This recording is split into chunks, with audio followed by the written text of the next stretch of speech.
Greetings, everybody. This is Archangel Makintoch, aka Archangel Michael Yis-RoyAl, from the 12 tribes of Judah, specifically Yahweh, which is Judah, and also Lawaya, the Levites. Hope you all are having a wonderful day today. All praises to the Most High, Halalahaya.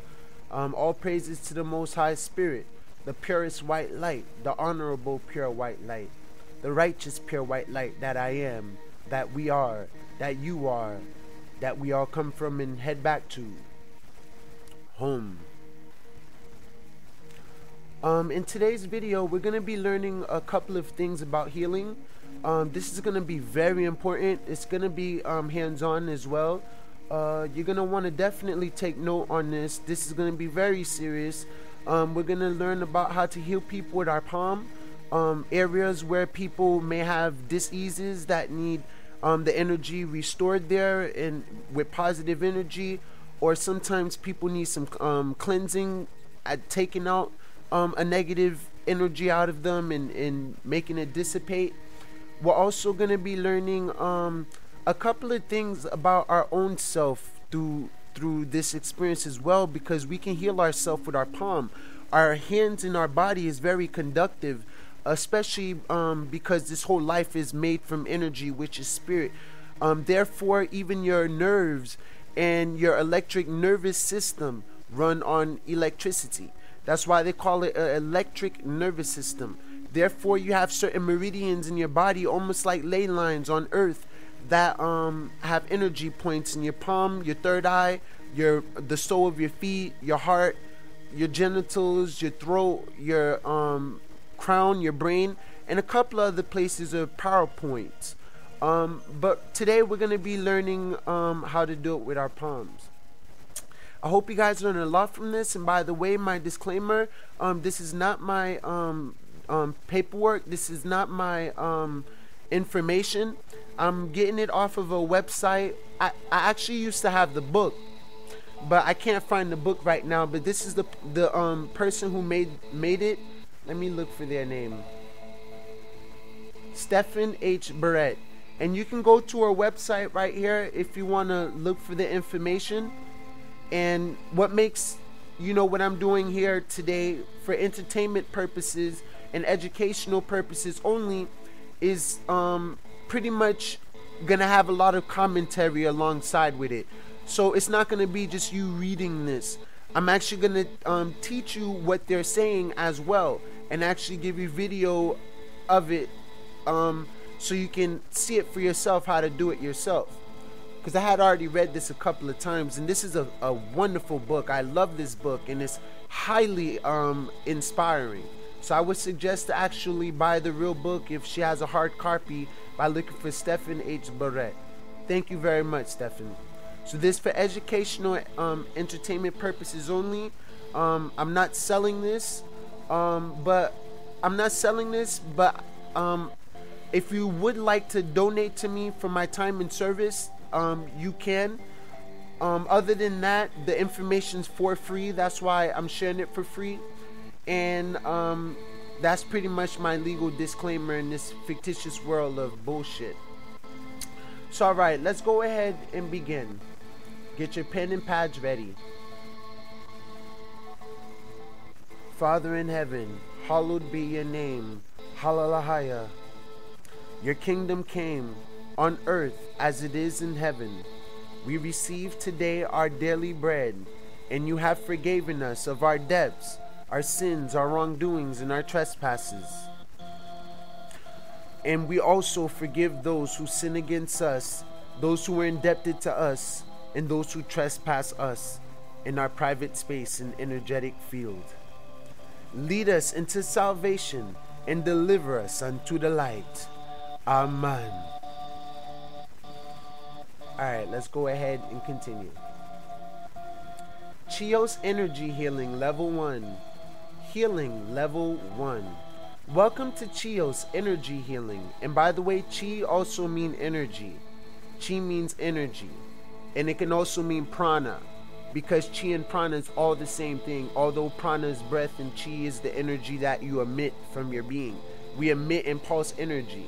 And I'll get into the chi thing with you guys too, because I have a very, very powerful book for that too, that I had spent a lot of money to get, and to get the whole kit. So I'll share that with you guys too, so you all can prepare before the time comes and you can be able to do what you need to do, because this is very important.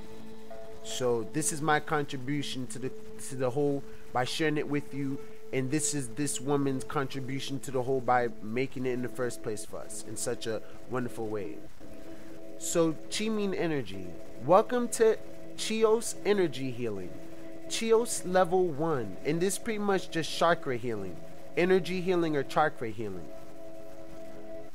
So level 1 is your introduction to this fascinating and powerful healing art. In this introductory level, you will learn to channel healing energy and also to begin to sense the human energy field. You will use these new skills to give your first complete energy healing treatments. As you begin your study of Chios, you may choose to receive the first Chios healing attunement. You must attune yourself first before you heal. It is not all required that you receive this attunement. Should you wish to learn and practice the techniques taught in this level, the first attunement may assist you, however, in more easily acquiring these healing abilities. So the attunement will also help you tune the healing abilities. Hold on, pardon me.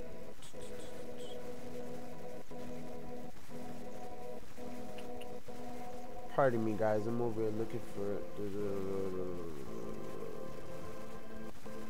Alright. So the first attunement may assist you, however, in more easily acquiring these healing abilities. So you want to acquire these healing abilities, and the attunement will help you, because it helps you become attuned with your own energetic field and sense your own energetic field before you start sensing others' energetic field, to comprehend how their energetic field interact with their being and with you. So you must know your own self before you know someone else. You must heal your own self before you heal someone else, and you must practice with your own self before you practice on somebody else. And you can also do this visually as well, as long as you do it over and over and over to the point where you can replicate it physically, because then it's just as potent. So visualize these things as we speak about them. Alright, if you choose to receive the first Chios attunement, be sure to observe the correct preparatory steps, the preparing steps, so that you may receive its full benefits. So this is going to come with benefits. You are about to embark on a wonderful energy healing journey, where you will learn many exciting techniques and discover within yourself knowledge, light, power, truth, and healing power you may not have suspected were available to you from the unlimited ocean of consciousness and energy and spirit. Chios will be a journey of not merely learning to help and heal others, but a journey of self-discovery as well. That we are the Most High, and the Most High works through us. We're swimming in an abundance of energy. This is how people make energy devices and are able to heal people and come up with ideas and do different things, because we're drowning in energy, or we're swimming in it, surfing it, flowing through it, diving in it. So it is important during your exploration of Chios, however, that you practice your healing skills regularly. So you must practice your healing skills regularly, every day, throughout the day, for it to become strong, especially quickly. And give yourself a day of rest every Sabbath day, which will be on Saturdays, or based on the moon cycles, half moons, new moons, and full moons. And you're going to be doing these on the days after. It's all right. Let's go ahead and continue.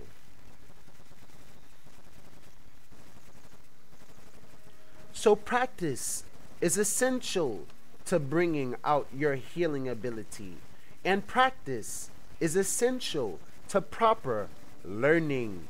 Practice, practice, practice. Go crazy with this. Practice. I swear it will work. Just keep practicing. Everything is temporary. This feeling like you're overwhelmed feeling is temporary. This feeling like you don't know much is temporary. This feeling that you feel that you don't feel the energy strong enough is temporary, because the more you practice, train, practice, and affirm to yourself that you can do it, that you have done it before. You can do it and you have done it before. You are doing it. You are doing it. I am doing it. I am doing it. And keep on affirming that to yourself optimistically. It will manifest quicker than you know and quicker than you expected. And take your time doing that, because it's very potent. It really works. So once you start being able to heal people and you're tapping into the energy of the Most High, which is all this is, you know what I'm saying? The energy that's everywhere. It's gonna be a pretty different experience in life. Now you're going to be able to see energy, sense energy, feel energy, and become very sensitive to the environment around you and feel the ground around you, every little move of it. And just anything that happens to the air or to the food or to the water, you can easily sense that, because you become more sensitive in sense, you see. And this is also fine-tuning you back to the common sense, to get attuned with common sense, the common law. So everything is all part of one. So let's go ahead and continue. So it is through practice that you will really experience the world of the energy healer. Know that you are a healer. Know that you have done this before. Know that you have already known this information before you heard it again today, or were reminded of it today. Everything's just a reminder. You know everything you need to know. You're equipped with it in your DNA, in your subconscious mind. Your subconscious being, the being that is in the middle of the unconscious and the conscious, and the good and bad and the left and rights, right in the center. Introduction, the role of the energy healer. You will begin your study of energy healing by learning to work with the energy. Every living thing that exists is permeated by a universal energy that connects and nourishes all life, all spirits, and all beings, and also all things, seen and unseen. This energy has been called by many different names. Ahaya, sure, Ahaya. I am that I am. Spirit, consciousness, energy, what else? Intellect. All these things. Wisdom, truth, light, fire, peace. So such as prana, mana, and chi. An invisible energy field composed of this energy surrounds every human being. So it's an invisible energy field that's only visible to the invisible eye. Your third eye, in other words. Because although you can't really see your third eye and you can't see your chakras, is there and it's part of your field. You see what I'm saying? Although the Most High is creating all of this is coming from the Most High. And these energy fields are like energy packets in your being. These chakras, they're like energy packets in your being. And you draw all the energy, not from your chakras, but from the Most High. And that comes from deep within. Deep, deep, deep within. And at times it feels like it's coming from the galaxy and the universe and coming down into your head, and from the earth coming up through the roots of your feet and meeting up at your heart. But truthfully, it's coming from within. Your heart and your spirit, in the heart of your spirit is creating that whole experience of the energy falling down from the galaxy and energy coming up from the roots of the earth, up the roots of your feet, up your legs and up to your heart. So this invisible energy field is only visible to the third eye, into the heart. and they're invisible. So the visible eye cannot see it. It's invisible to the visible eye. All right. It is this energy field that around each person, similar to auras, chakras, electromagnetic fields. The Earth has it too, and they've been penetrating it with the HAARP weather machine by putting holes in our heaven, by putting holes in the sky. So it is this energy field around each person that integrally supports the life process in all its aspects, because this is the ocean of consciousness, the ocean of energy, the ocean of chi, the ocean of prana, the ocean of oxygen, the ocean of cosmic energy, pure white light energy, golden purple ray of light. All spectrums, matter of fact, the color of the rainbow, from black to white, in between, the colors, the red, orange, yellow, green, blue, indigo, and purple, or you can say violet. So the material operations of the physical body, the functions of the emotions and mind, and even the spiritual life.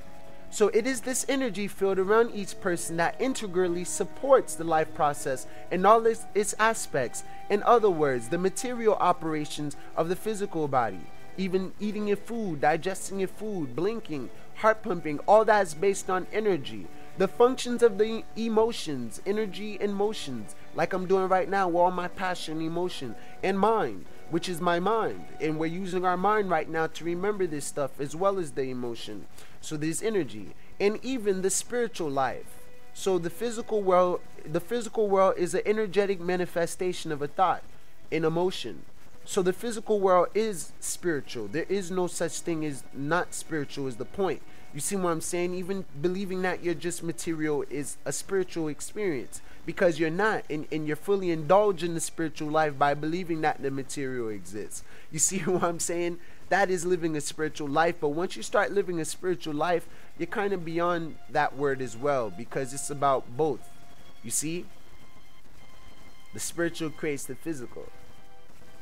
So the energy in this energy field is not lifeless or inert.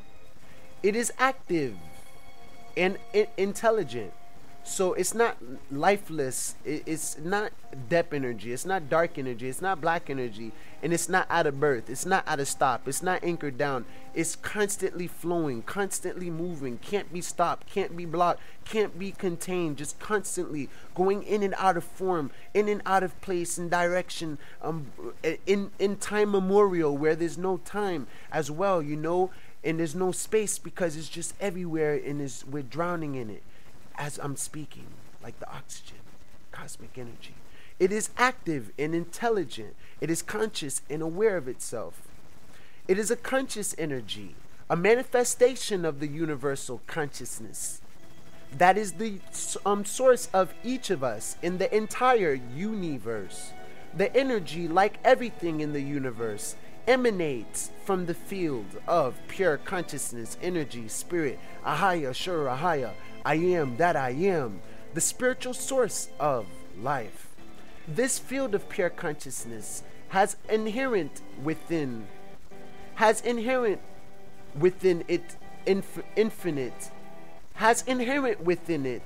infinite knowledge and power, infinite love as a universal creative force, and unlimited health and wellness.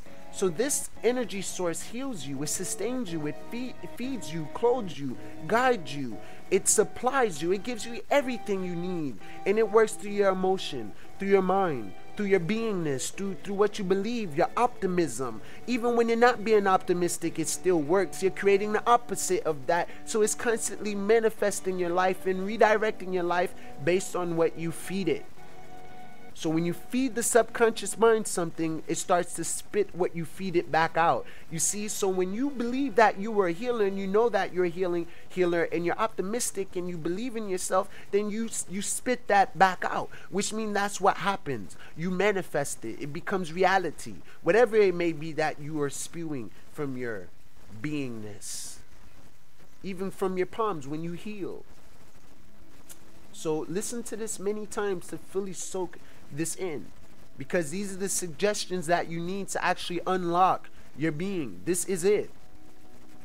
And many people tell you it biasly by telling you just to love or just to hate, but it's not about those words. It's about the one ocean of motion that we're from, and that contains both positive and negative energy. That's what forms the motion. How can it go up and down if it just has up?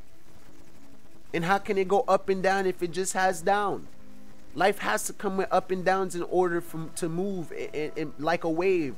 You see? So once you comprehend that and find that subconscious middle, that center, that point zero, many powerful things will begin to happen.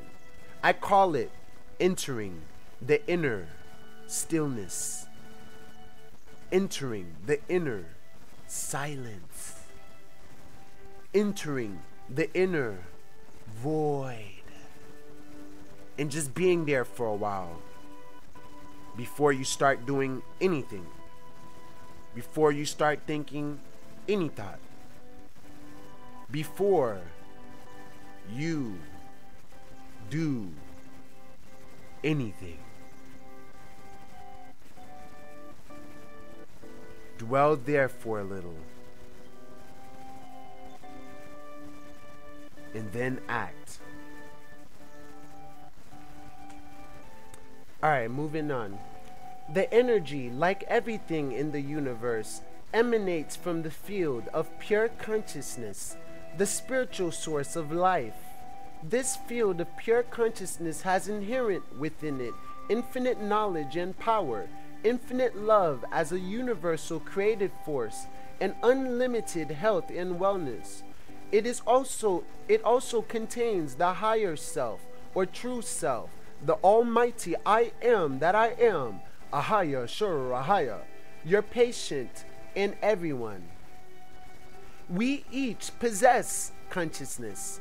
Each of us is an individuated portion of this universal ocean of consciousness, of energy, of Ahaya Shura Ahaya, the almighty I am. We're in the image of our creator, like the reflection of the sun on the water. But we are all connected and are ultimately all one. Your connection to this higher spiritual reality lies within you. In your ultimate nature, you are pure consciousness with the infinite knowledge and power inherent in it. So these powers are inherited to you. It is given to you by your creator, although it's all borrowed. So know that when you're healing, it's not necessarily you doing the healing. So don't put effort in it. It's not you doing the healing. You are just being a channel, a conduit, a vessel, a medium for the most high energy of pure white light essence to work through you. You call on it, you invoke it, and it comes into you, the pure white light spirit that you are, and then it heals the being that you are placing your intent on. So wherever you placing your intent is where the energy is gonna flow. Because thoughts flow where energy flow where thoughts energy flow where thought goes.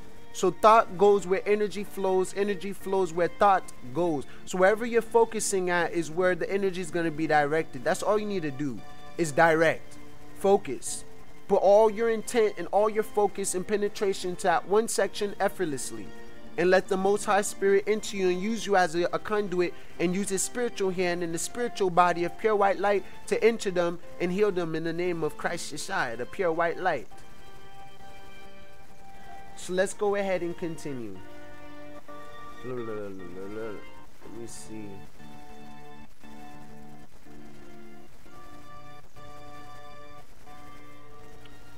Pardon me, looking for where we're at right here. Alright. The energy field is composed of the aura, which exists in 7 layers. So everything's in 7 layers. Everything's 7. 7 days, 7 layers. 7 heavens, 7 non-heavens, all this stuff. 7 levels of consciousness, 7 chakras, even though there's like 12 and more because they connect to the earth. But yeah, 7 is a powerful number. So there's 7 auras in the energy field. The energy field is composed of the aura, or called the aura. and the chakra system, which consists of the 7 major chakras. It acts as a bridge, a 7-step connection between the field of pure consciousness. So it acts as a bridge. There are realms, dimensions, astral places. A 7-step connection between the field of pure consciousness and life in this world. It's like going up and down a ladder. The higher you go in your chakras, the more higher your consciousness is. The lower you go in your chakras, the more physical, the more spiritually physical your consciousness gets. But ultimately, we're always living a spiritual life because nothing exists. And for someone to believe something exists, they must be having one heck of a spiritual ride. Trust me.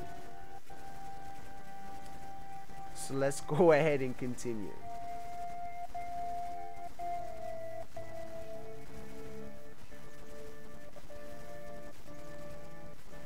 Alright, pardon me.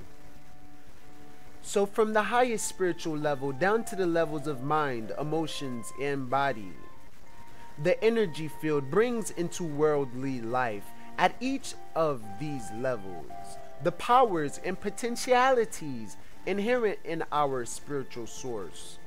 The energy field is both an indicator and a regulator of the manner in which the life force and higher potentials that exist within the field of pure consciousness are expressed into the worldly life of the individual. Therefore, thoughts become things. Simplified. If this energy field is clear, pure white light, innocent, young, healthy, and free from defects, the living person will likewise exhibit good health at each step, from the spiritual aspects down to the mental, down to the emotional, and down to the physical levels. And that's literally the order. Innate health and harmony of body and mind, spiritual awareness, and higher human potentials will all manifest in a person and in his or her life. So not only will it manifest within you, it will also manifest within your life by virtue of a plenary connection to the field, a connection to the field of the Most High, pure white light, Ahaya, Ashura, Ahaya, pure consciousness, from which all these attributes flow. Many times, however, energetic defects are present in the field, and this is why we're going to learn how to heal. When the flow of energy within this energy field becomes weak, impure, unbalanced, blackened, dark, hampered, constricted, oppressed, or whatever, or blocked, these energetic defects prevent the pure connection to the higher spiritual reality of a higher, sure, a higher, the Almighty I Am, pure white light spirit, the field of pure consciousness in the true self of the person, of the being. Your true self is your spirit. If you're not living from your spirit, then you call it your higher self. And then eventually when you start living from your higher self, you become yourself, your spirit. That's your true self. Your lower self is the fake you, the artificial you, the ego, this earthly identity, this physical dress up, you see? But ultimately there is no physical reality without the spirit. So when you stop being the artificial person, which is the lower self, and become the higher self, you become in harmony with both selves. Now you just made the fake self, artificial self, all of a sudden become kind of real, because now it allowed the true self function through its being and let it control its life and guide it and tell it what to do and instruct it. That is an obedient body, and every spirit desires an obedient body. When you tell your body what to do, and it do it. And this is what they call self-discipline, but it's really called discipline in the body, because your spirit already know what to do. The brain is just trying to translate it as best as it can. How much energy can this brain and body contain in itself? You see? That's why pure white light would eradicate someone. especially if they're not so bright. The light's just too powerful for them, and too quick, too soon, and too all of a sudden, instantly. It shatters them. Alright, let's continue. So sometimes there are things blocking that energetic field. It makes it weak. It makes your energy weak. It makes your energy a little bit unbalanced, up and down, sometimes impure, you know, a little bit dirty because someone tried to put you down, or some sickness attacked you, or something been going on in the world, whatever it may be. And sometimes it's blocked because some people, and these demons that I call them, these negative energies, these nasty energies and stuff, that's not the pure white light. They like to attach themselves to you, you see, and they like to block you and stuff and things like that, and get in the way. So this prevents the full and healthy expression of the living potential of the whole person, and removes the natural condition of energetic health, health, that is a requirement for physical, emotional, mental, and spiritual well-being. The ultimate causes of these energetic defects are often physical and or psychological trauma, one or a series of traumatic experiences, whatever you're holding on to in the past, or whatever sin you have committed, or whatever guilt, grief, shame, delusion you might be experiencing in your life right now. Hold on one second. But all that are traumatic experiences, harmful life circumstances, where you believe you're in poverty, and you believe you're so-called broke, and you believe you don't mean much, and you don't know much. All of that is traumatizing. You know, if your parents, if you grew up, your parents know you can't do that, you can't do that, don't use your imagination, don't speak, don't question, don't talk back to authority, all that stuff. It's traumatized you because now you're kind of blocked from being yourself, or your energy's impure. It's not fully you. It's mixed with what they're telling you to do and be. Or sometimes it's unbalanced because you were trained to be biased and one-sided, like too loving or too hateful, and all that's too polarized. You see, too much of anything is bad, even too much of water. You see what I'm saying? So you got to keep a balance. So, or dysfunctional relationships in the past often includes past lives. So some of the stuff you brought from your past life relationships, your past life living circumstances and stuff like that, if they remain unintegrated by the psyche, the subconscious mind, impress the energy field with energetic defects. So it literally forces itself into your energy field, and sometimes cling on, and I call them demons, vampires and stuff like that, and they create energetic defects, which opens portals to your being to be vulnerable to sicknesses and diseases, and not at eases and stuff like that, not at lights, you know. Hold on one second, guys. All right.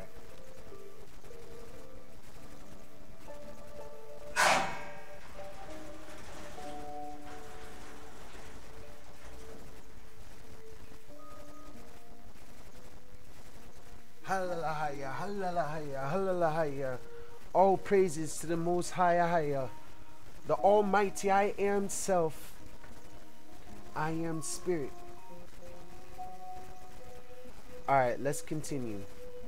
These energetic defects in the energy field separate the person from a full connection to his or her higher true self, the Almighty I Am Presence, I am that I am, and from the whole of reality. So now they're living in a part of reality, not the whole of reality, which is holy. Leaving rigid existential biases, love, war, peace, hate, all these ways of living that are biased. In a world of free people, and they don't know these words, those words don't exist.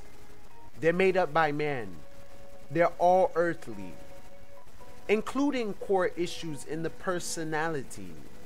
They also make it possible for unhealthy energies to establish themselves, or unhealthy energies are demons, Baals, Lucifers, external manipulations, government people, all that stuff is unhealthy energy, vampires, all that stuff, unhealthy energy to establish themselves in the aura and chakras, so they can establish themselves in your brain, in the seat of your soul, in the seat of your being, in the control room of the control booth room of your consciousness. And they're constantly trying to control you by putting laws and spells and words on you and stuff, you know, and trying to make you manifest their dream, because they know this power and stuff, you see. So they establish themselves in the aura and chakras like they've came on earth, because the strong healthy energy that the energy field normally possesses, and which resists such energetic invasions, pure white lights, love, peace, harmony, because that's what eradicates hate, is compromised. And you don't want to compromise with negative energy. You don't want to get comfortable with it. Get rid of it as soon as you can.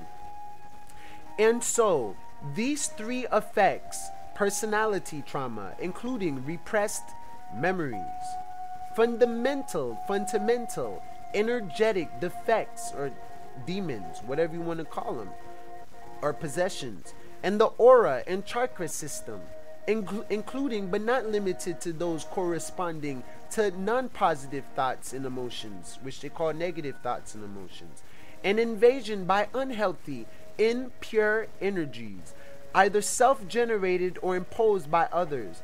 And how sometimes the people you're with in relationship trying to cling on to you and absorb your energy field. I need you, you gotta do this, you gotta do that, all that stuff. They're pulling on your energy field, literally. Often exist together and are closely related.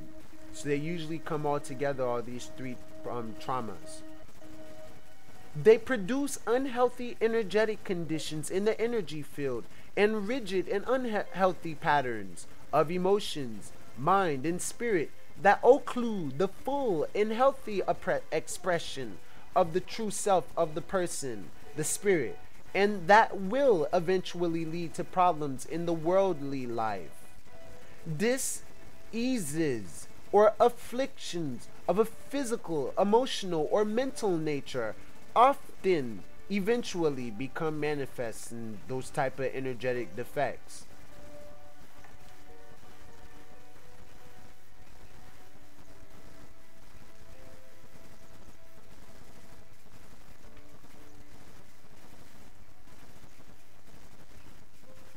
Alright, let's go ahead and continue. Pardon me, I'm bouncing back and forth between my daughter and this. Alright, energy healing is the art and science of sense what I'm saying, what I'm expressing, as passionately as I'm expressing it. So energy healing is the art and science of sensing and correcting energetic defects in the energy field.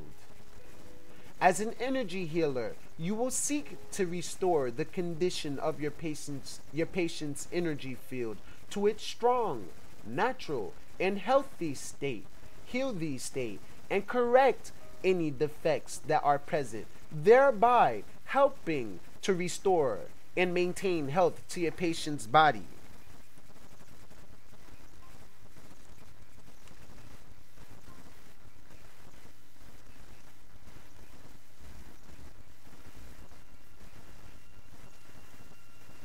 Hopefully this is not too big. It probably is. Alright. Helping to restore and maintain health in a fluent flow of positive, pure white light energy to your patient's body, emotions, mind, and spirit, to all levels of his or her being. In doing this, you will treat the ultimate cause of afflictions and dis-ease, not at eases, by treating ill conditions in the energy field. You may work to assist in the resolution of a dis-ease condition which has already manifested in the physical body or in the mental and emotional life of your patient, in the third eye and in the sacral chakra of your patient. Your healing work may also serve to prevent future dis-ease by treating faulty energetic conditions in your patient's energetic field, which electromagnetic field, which might otherwise result in illness in the future should they remain untreated. Additionally, your healing work is beneficial, benevolent, simply because it enhances the entire life process of your patient and yourself. Even if prominent dis-ease or afflictions are not present, improving functioning of body, mind, and spirit, and enabling your patient to live a healthier, more balanced, and fulfilling life. As you perform an energy healing treatment, you will conduct an extra measure of the energy into your patient. This serves to supplement and enhance the overall health of the energy field. You will also expand your awareness and consciousness for the purpose of gaining intuitive information regarding the condition.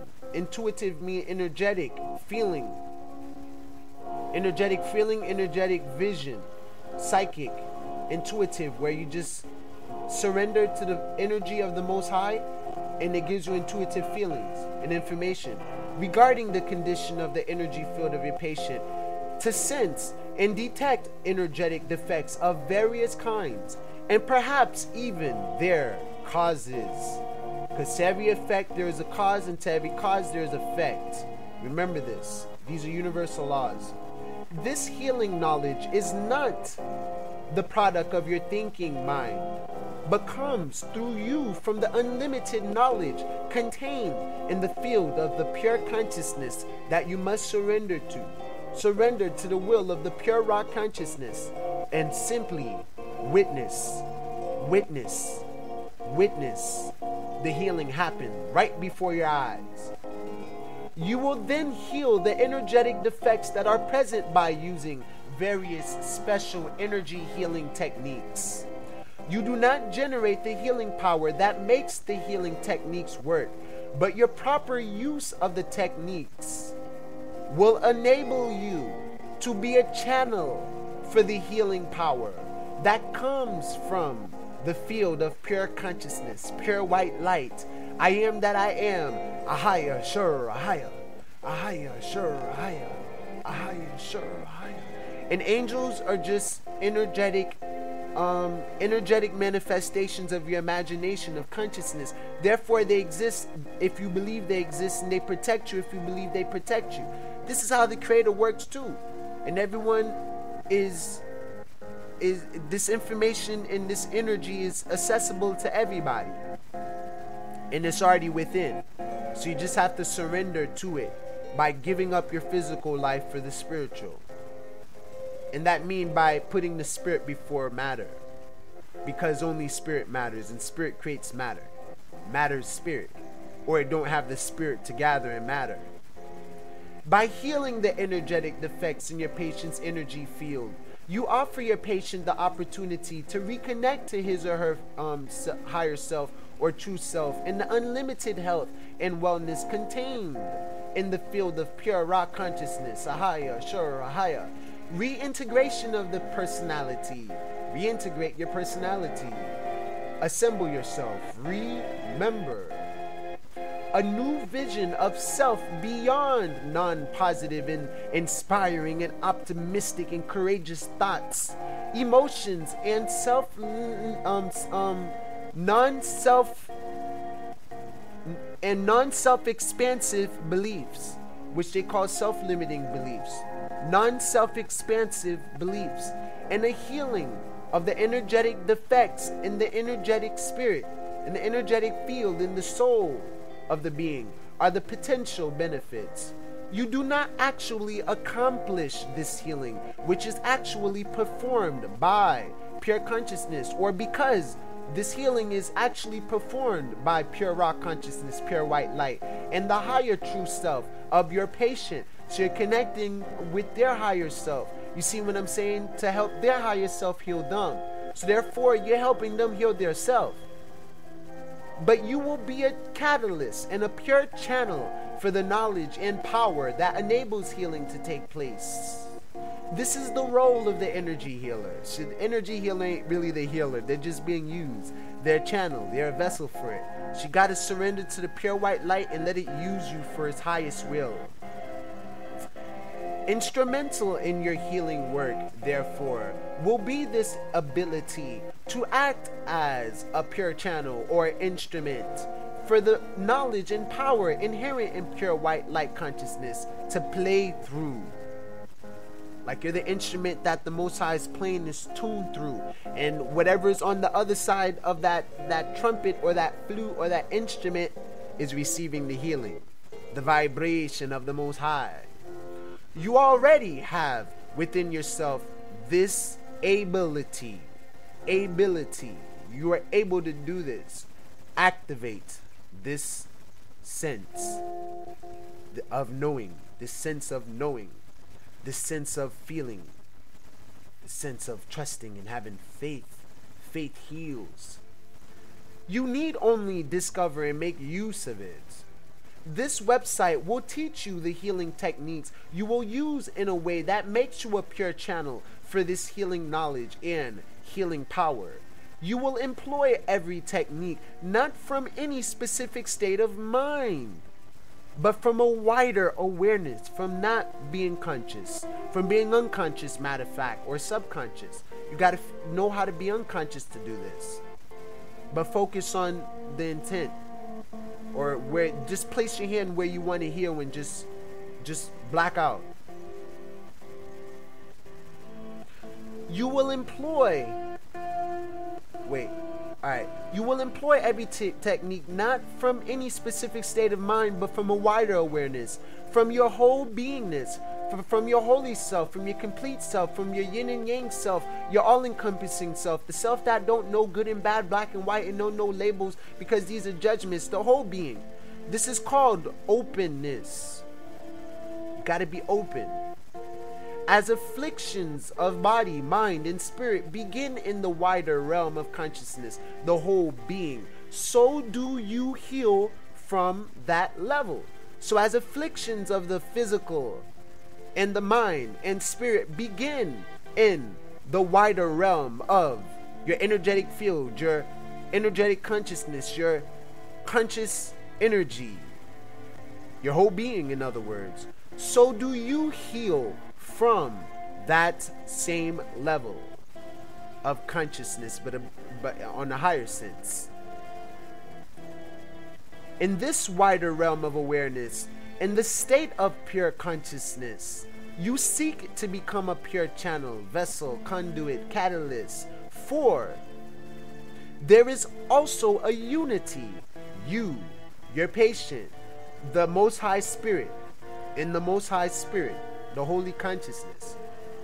And she said, the healing techniques you use. So it's you, your patient, the healing techniques you use, and the energy itself are all one.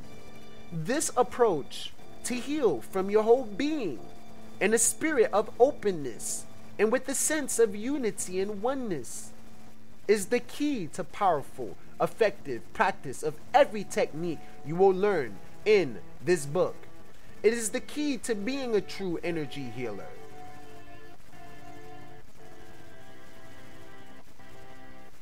Oneness, unity, zeroness, nothingness, all that is forms of openness. Also empathy, being able to place yourself in their shoe by focusing on your own body and by focusing on how they would feel and heal them from your own body, because you have to feel your being healed in that spot that you want to healing them. So if you want to heal someone's third eye, you have to feel like your third eye is being healed and focus on them. You see what I'm saying? And feel your third eye start to heal. Don't focus on if their third eye is healing. Focus on your third eye healing while focusing on them at the same time. If you want to heal their heart, feel your heart start to heal. How does it feel for your heart to start to transform into a healed, pure white light heart? And then their heart will begin to heal. You see? And you got to feel how it feels to unblock the heart first. How does it feel like to take that layer that blocks you and make you feel good, feeling bad off, and dispense it and get rid of it? And how does it feel like to be filled up with love and to just surrender and truly surrender to love and then focus on them? Because then they'll open up and unblock and surrender fully to love as well. You see? So it's through the self, being aware of self, you begin to heal them. So your first step in becoming an energy healer is to learn energy channeling. Energy channeling is the practice of bringing extra energy into yourself, allowing it to flow through your body and into your hands, your palms, the soles of your feet, your brain, your wrists, everywhere. Bless you. And then conduct it into your patient. You already have inherent within you the ability to channel this energy, and you're doing it now.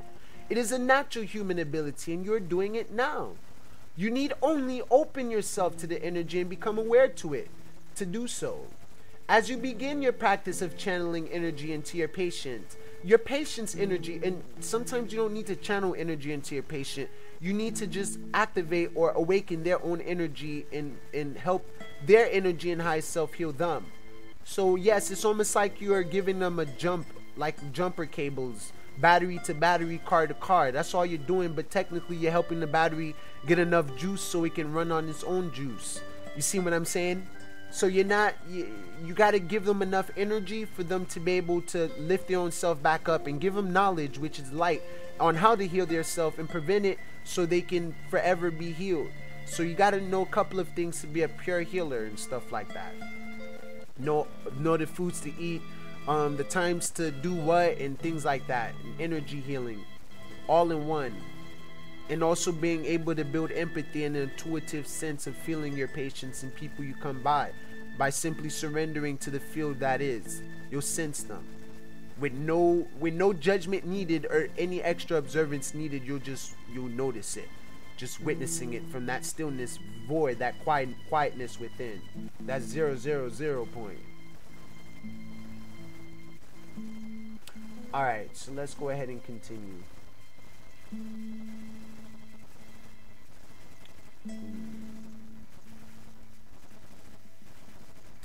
All right, as you begin your practice of channeling energy into your patient's energy field, energetic field, soul and spirit will use the energy, the spirit, the soul, the power you conduct in the way that is most needed. As you grow in your healing abilities, you will become increasingly more able to sense the energy, to sense the spirit, to sense the soul, to sense the vibration, more aware of areas in your patient's energy field, spirit, soul, that harbor energetic defects, spiritual defects, or soul defects, and more able to use the energy to heal those defects using a variety of healing techniques.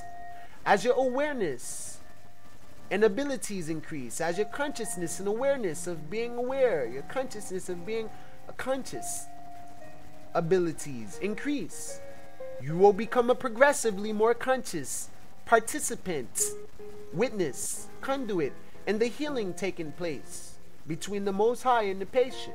And you will, should you continue the study of Chios energy healing or connecting with the Most High healing or chakra healing, learn some more extremely powerful and exciting tools to effectively sense and heal the human energetic field, the soul, the spirit. So these are all metaphors for the soul and spirit.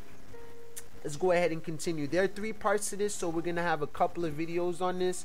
So we're going to just finish up this first section, and we'll do half of the next one and continue on. So right here, we're going to learn how to call in the energy. And I'm going to also show you guys a video of how it looks like, of me doing it. So alright, learning to channel the energy. All around you and throughout the entire universe circulates the life energy, spirit, the Most Higher, God, whatever you want to call it, Chi. It exists not only as an energy field around every living thing, but also circulates through the earth, through the physical, through the matter, through the atoms, through the cells, through the atmosphere around us, also on the quantum level, and throughout nature, natural. The flow of this energy connects everything that exists, and you, as a living being, are taken in this energy at every moment. You are always drawing this life energy into your own energy field, and I'm doing it now to speak. That's why there's a lot of bass and passion in my voice, because I know the Most High is in me, and I channel the Most High constantly. That's why I do what I do. And it is this energy that supports your life, as well as the life of all you seek to heal. In order to, so you're borrowing all of this from the energy field, from the Most High, from the pure white light, the unbiased, unconditionally loving energy. In order to practice energy channeling, conducting a greater measure of this energy into your patient for the purposes of performing healing work, you must first learn to bring a greater measure of the energy into your own energetic field, or know how to tap into your deepest sense of power, the deepest sense of self-empowerment, of energy, and then just let the Most High work through you through that. Because your confidence and your faith is your self-empowerment. You need that in order to perform. Faith, most of all, because faith is power. The technique you will use to do this is referred to as calling in the energy. Ahaya, sure, ahaya. Ahaya, sure, ahaya. Ahaya, sure, ahaya. I am that I am, in the name of Yeshaya. You call, Yeshaya, by the way, was a master of all this. He did all this and mastered it. You guys call him Christ. He mastered all this and eventually conquered death with all this stuff, because death is lack of awareness, lack of consciousness, lack of light, and lack of spirit, as well as lack of energy. So if you're lacking energy, you're pretty much dead, and you need a healer like one of us to come lighten your day up. So you call in the energy by using your power of visualization, by visualizing energy coming into your being from all four quadrants of the universe, seeing all the energy of the universe just coming to your being, into your brain, and through your heart, and through your stomach, and through your genitals, your vagina, and through the soles of your feet, and just oversaturate yourself with loving energy, and just feel your heart expand, your heart open. Your heart is opening more and more, and you're feeling greater and greater and expansive and expansive. All of a sudden you feel like you're everything and you're one with everything. Now you have lost yourself to the universe. You are the universe, and now you're looking within yourself as the universe. Visualization will be one of your most important tools as an energy healer, because it allows you to direct the energy with your effortless intention alone. So your visualization is your intent. If you're visualizing it, you are intending it. That's why you have to be careful of what you're visualizing, because what you're visualizing is what you're intending, and what you're intending is obviously what you're visualizing, or you don't know what you're visualizing. You know what I'm saying? Or you don't know what you're intending. So when you visualize, all you have to do is that, because that's your intent. Intent don't mean trying, it just means to focus, just to visualize. Keep the picture up in your head for as long as you can. You know, if you focus on pure white light, this pure white light bliss, how does that look? How does that feel? When focus on just that for a long time. And if you can't do that, look at your hand. Focus on your hand for a long time without trying. Just simply put your hand in front of your eye is what I'm saying. Put your palm in front of your eye. Just relax everything. Forget that you're looking at your palm. Just become dumbfounded. Just let go. Just surrender and just look at your palm. Just focus on in between your palm and visualize your palm. And just sit there and visualize it effortlessly. Hold that picture now. Move your palm away from your head. Hold the picture of your palm being in front of your eye now. Hold that picture. Hold that picture. Keep it integrated. Keep it integrated. Hold it. Hold it. Hold it. Hold it. Hold it. And that's intent. That is focus. That's visualization. You hold that forever if you can. If you will to. Because you can.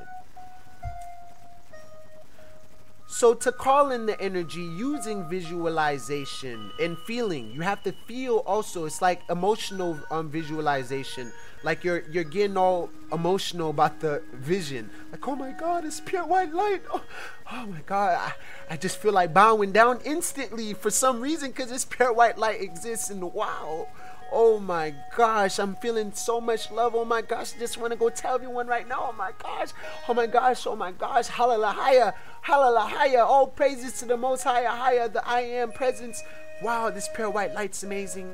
So you gotta like emotionally feel the energy entering you to the point where you have goosebumps on your being and you feel the hair on your skin lift up. You see what I'm saying? Like you just seen something you're afraid of, but you seen something you're happy about and blissful about, and it's just bursting through your being to a point where you're glowing. So to call in the energy using visualization, you will see in your mind's eye, because it's the eye of your mind that is visualizing, not your physical eye. Your physical eye can't visualize. It sees the result of what your spiritual eye, your first eye, or your mind's eye has seen and created first. It's the mind's eye that creates the physical eyes anyways, because without the mind's eye visualizing and imagining physical eyes, there is no physical eyes. Therefore, this is how you use your spiritual eye, your third eye, your first eye, your psychic eye, the eye of your dream's eye, to manifest things into the physical. You see? So you gotta have a dream. You have to have a vision. You have to have a direction in life, an overall blueprint. So your mind's eye is also known as your psychic sight. So that's all that is, your energetic eye, the eye that sees energy, like thermal glasses. This energy begin to flow into you from all around you in all the quadrants of the universe, north, south, east, west, Michael, Uriel, Gabriel, Raphael. To call in, in greater measure, time by time as you call it in, day by day. So it takes time for the energy to build up over time, especially depending on where you're at energetically. But the ultimate goal is to rise up your energy to the most highest level and return home to point zero. You will also see this energy, this soul, this spirit, these chakras, these auras, as it flows into you. Move through your body towards your shoulders, down your arms, and collect in your hands, so that you may then channel it into your patient. Calling in the energy, using this visualization, will start the energy flowing through you in this manner. Call in the energy. The Most High Spirit, the ultimate white light, I call you into my being now. The pure white light essence of me, my ultimate highest spirit, I call you into my being now. And then sense it. Have a moment of silence. Let it simmer in. Bathe in it. So calling in the energy using this visualization will start the energy flowing through you in this manner when it is time for you to begin a healing treatment, because the creator is the one sending you to heal the person anyway. So it will know the right time, perfect time for your energy to be active. Activate. Activate. Activate. The following exercise will help you in becoming practiced and comfortable in calling in the energy. And every time you see this in blue, that means we're about to learn instructions. So she'll give us like warm-ups, introductions to what she's going to talk about, and these things in purple or blue will give you instructions, and it usually comes with a picture. So as you look at this picture, I'm going to read this now. You can stand to do this just like she's saying. All these waves that you see, all these strokes are representing energy coming into him, and through these directions you see these arrows coming in through the being, in through the hand, feeling yourself charging up. So do this exercise with me. Stand. Each day for 3 times or more at various times during the day, summon the energy. I call light into my being now. I call spirit into my being now. I call Ahaya, Ahaya, my almighty I am present, into my being now. Here and present. Fill me up, pure white light. I allow you to use me for this healing, pure white light. I surrender to your will, pure white light. I call you into my being now. And then take a deep breath, and then hold it for a little bit, and then exhale out through your mouth. and charge up. Like the grass sitting in the sun, just simply sit. Ground yourself. Bend your knees slightly, just to ground yourself, and let your arms and elbows dangle. Let your forehead and your whole entire being relax and enter the void and stillness within, where it's quiet and you kind of don't hear me no more, and I'm fading away, fading away, fading away, as you go deeper into your void, and let the light come into the void, into your being now. Stand with your feet about shoulders width apart. So shoulders width apart. Close your eyes and place your arms at your sides, but with your hands not touching your body. Now effortlessly see, visualize, emotionally feel in your mind's eye the energy coming up into your being, up from the earth, like you have roots planted deep into the ground in the core of the earth, Gaia. Down from above you, from the cosmos and the galaxies and the stars, the energy come down from above as it's coming up from earth, all at the same time, simultaneously now. And from the atmosphere all around you, through your breath, through the pores of your skin, through your cells, through your vessel, through your atoms and DNA, energy is coming into your being now. And thence into you, into your heart, into your core being, your spirit, your soul, your consciousness. It's becoming pure. It's becoming clean. It's being prepared to be used by the Most High Spirit. Really see and really feel the energy really coming into you. Convince yourself that it's coming into you from all around. You may feel a slight tingling beginning through your body, through your veins, through your electric nervous system, throughout your body, as the energy comes into you. I call light into my being now. I am that I am. In the name and vibration of the almighty pure white light, I am that I am. In the vibration and frequencies of the pure white light, I allow you to use me now. I will allow you to use me now. I will allow you to possess me, pure white light. Use me to heal in your favor. Honor.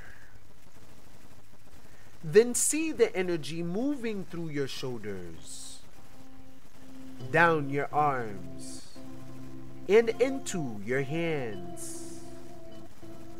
Moving through your shoulders, down your arms, and into your hands.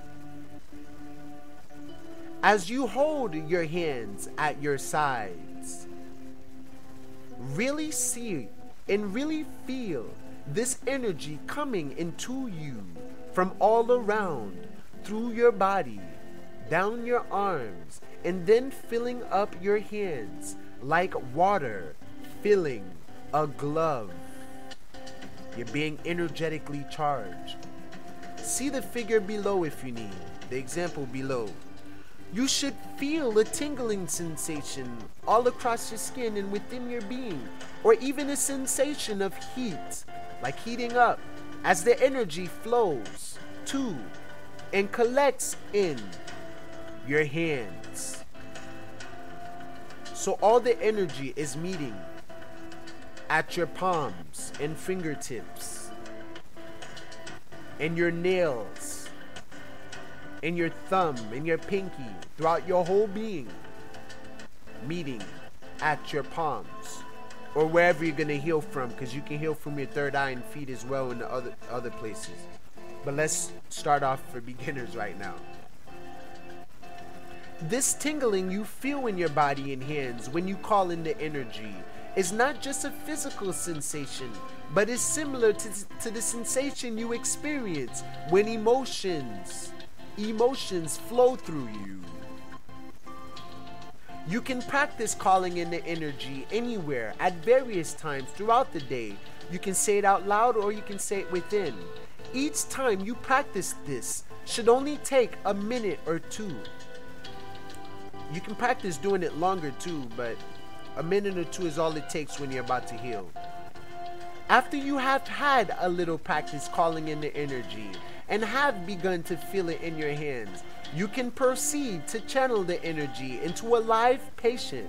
For your first experience channeling the energy, you will call in the light, the spirit, the source, Ahaya, Ashura, Ahaya, I am that I am, as you have just learned to do, and then channel it through your hands and into one or more of your patient's chakras, their energy packets, their energy banks, where they store treasures of energy or depths of energy that you may need to open up and heal.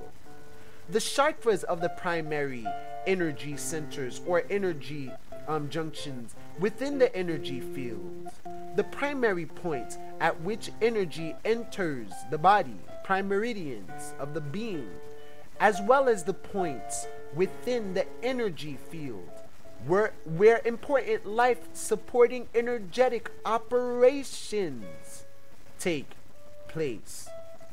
As an energy healer, you will often be working with the chakras of your patient, so this is a good place to start. When you channel energy into a chakra, you will place your hands gently, palms down, effortlessly. Once again, you're not doing anything except directing, so you're not going to use your energy or any effort on your palms. You're just going to place your palm there. Just simply place it and forget about it. And just allow the energy to go through you and sense the energy going through you. That's all you need to do is sense. So place your hands gently, palms down on the chakra, and then simply allow the energy to flow through you and into that chakra. Simply allow the energy to flow through you and into that chakra. Simply allow the energy to use you to heal.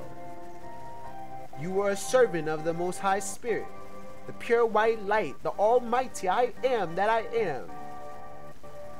This is a very simple thing. It's very simple. You're not doing anything, matter of fact.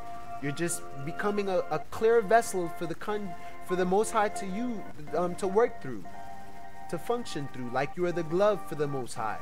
You're not the hands, you are the glove. And the Most High puts its hand into you and then into the person is healing. And you have the innate ability to do this. So have confidence, have faith. This energy channeling through the hands is the essence of the laying on your hands method, also called hands-on healing. So this is important to remember this word, because it's also what they call it. You know, it's called hands-on healing. When you're using your palm to heal people, and Yeshaya did this to heal people's blindness and sickness, and to take non-positive energies, which they call demons in the holy books, out of people and place positive energy in them again and restore their being absolutely to 1000%. They also call it the laying of hands method, laying of hands, laying on of hands, or laying hands, laying on of hands, where your hands are placed on your patient's body or yours to conduct, to channel, to give, to send the energy. Your left hand receive, your right hand sends energy, but you can use it any way you want and make it vice versa, because you are the master of how much you allow yourself to let the Creator use you and instruct you and command you. You can see how useful the hands are in transferring this energy. They can be moved anywhere on your patient's body so that the energy can be transferred to each of the chakras, or to any other needed locations, or into the energy sockets, the energy packets, where they have 7 major packets of energy that controls their fear or their groundedness. That also we're about to learn about the chakras and all that stuff in a minute, but these energy packets contain the characteristics of the chakras. So therefore, if the characteristics of the chakras are off, which means unbalanced, you can heal it with pure raw energy to make the positive side of that chakra activate.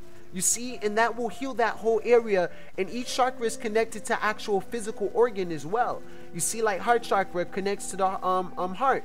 The throat chakra connects to the throat chakra, although they're beyond the physical. The third eye chakra, ajna, connects to the pineal gland. Crown chakra connects to the pituitary gland. You see what I'm saying? So they connect to the actual physical meat of your being too. So when you heal that chakra, you're actually healing that meat as well. You are giving that meat energy and vitamins energetically to heal itself. Energetic enzymes.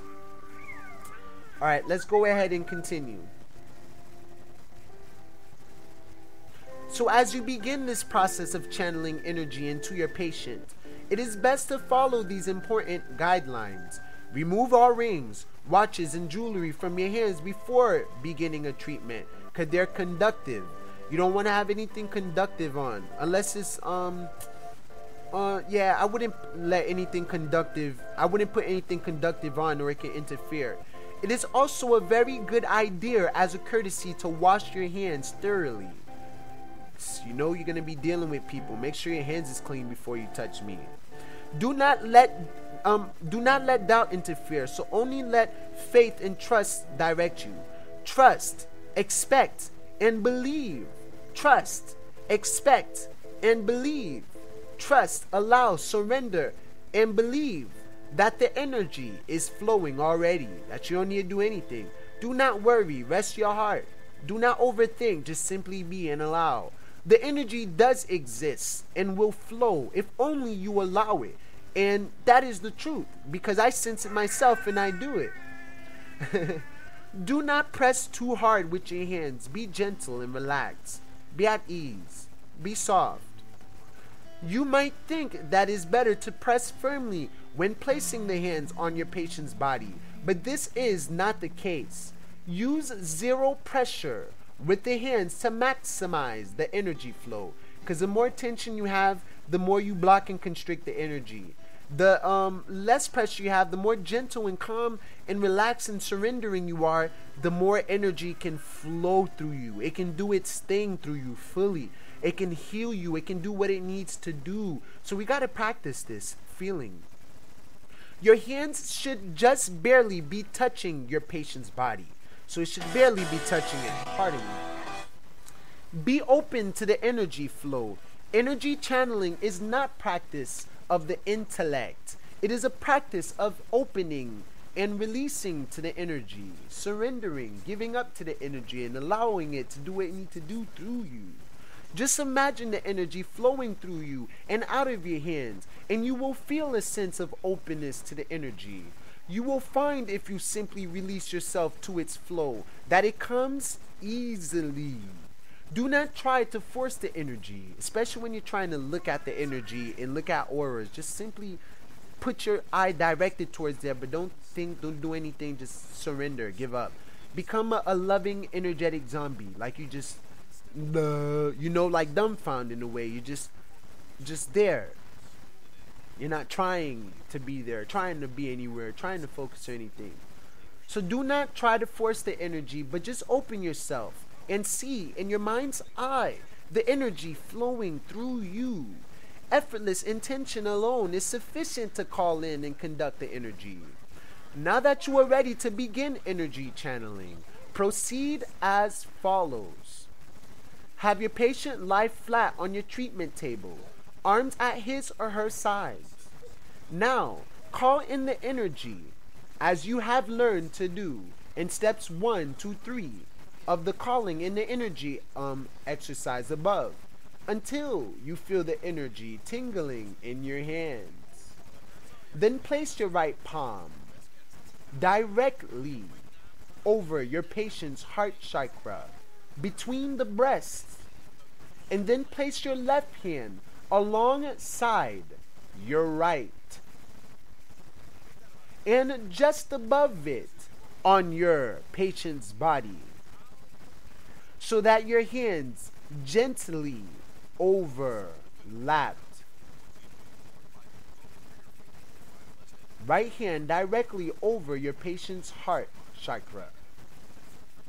Left hand alongside, which means slightly on your thumb of your right hand, and place both palms just above your patient's body so that your hands gently overlap and barely touch the body. This is called the hands overlapping position. Remember this, because then you can do more research on it later. Hands overlapping position, which you will often use to channel energy into your patient's chakras.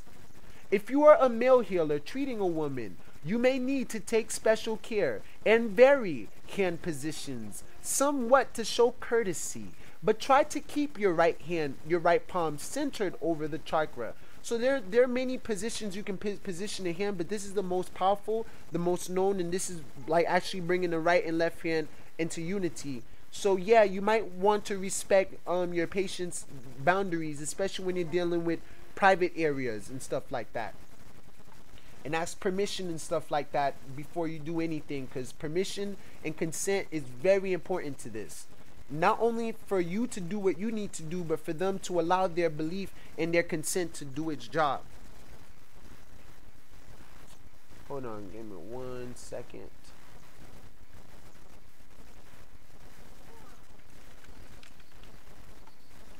Let's put some sounds on.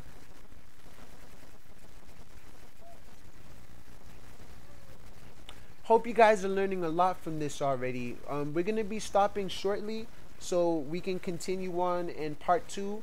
But this is going to be a couple part video, so this is going to be a series. I'm also going to show you guys a live video of me doing it so you guys can see how it worked. And we're going to continue on from there. By the way, you can go to the website to finish reading it if you want. The only reason why you're using this video with me, because I've done this before, I read this before, I know what they're saying, I've done it and it works, it's potent, it's genuine, and I can give you commentaries that help me, because at first I didn't understand things like mind's eye and being a conduit and channel and all this stuff. I'm like, what the heck they talking about? How can my meat do all this stuff? But then once I started to surrender to spirit in the unknown, I started to realize that people's talking about this thing that's unseen, but it's there. Just like the air. So it started to open my mind. You see? Hold on 1 sec.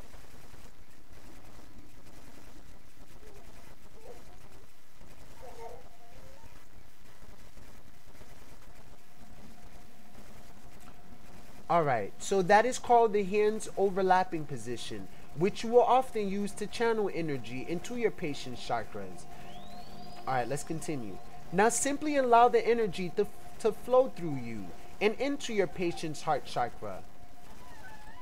To simply allow the energy to flow through you and into your patient's chakra.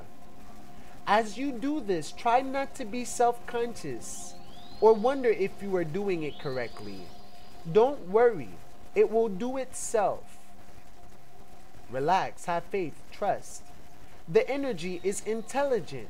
It is conscious energy, and it is alive. It knows what it's doing and has the ability to come into you, to conduct through your hands, your palms, or through whatever manner you are healing, your third eye, your crown, whatever, and flow into your patient in the manner that is needed, all without you making it do so. All you need to do is open yourself to being a channel for it. The energy as a manifestation of consciousness, spirit, Ahaya, Shura, Ahaya, already knows how to move and where to go. Focus instead on opening yourself to feeling and sensing the energy flow into your patient. Being aware of the energy as it moves through you and into the body of your patient. Allow the energy to flow through you and into your patient's heart chakra for several minutes. And your being will let you know when to stop, because you'll feel like stopping all of a sudden. You'll know. You can begin to sense how much energy is flowing. When you do, if you do, you may find that the energy builds up as you begin to channel it, but will then diminish after a few minutes as this chakra accepts all the energy it needs. After a few moments, or when you have sensed the energy flow diminish, remove your hands. If you wish, you can then channel energy into another of your patient's chakras or energy packets, energy storages. The solar plexus chakra, that is 2 to 3 inches above the navel, for example. Do you feel any difference in the energy flow? As you channel the energy into this new chakra, take note, do you feel any difference in the energy flow? As you channel the energy into this new chakra, 2 to 3 inches above the navel, which is called the solar plexus. As you learn this new skill of energy channeling, do not be too concerned with whatever sensations you may feel or not feel as the energy flows through you. For different healers and with different patients, there will be times when you definitely sense the energy flow as you channel the energy. And also times when you do not sense it as much or may just barely sense it, because sometimes that's because they need a lot of energy. So you both can barely sense it, but it's happening. It's all happening. We gotta pick you up from where you're at, you know? The degree to which you sense the energy flow as you channel it into your patient is not necessarily related to the amount or kind of energy you are conducting or the effectiveness of the treatment you provide. You will find when you gain a good deal of experience in energy channeling that you will become transparent in a sense. You may sense flow of energy through you, but you will also sense a freedom from your body and mind, a simple awareness of acting, as a channel for the energy, as though you were witnessing your own body and the energy transfer. Right now, from the very beginning of your energy healing work, start moving away from worrying about yourself and instead begin to become aware of the energy.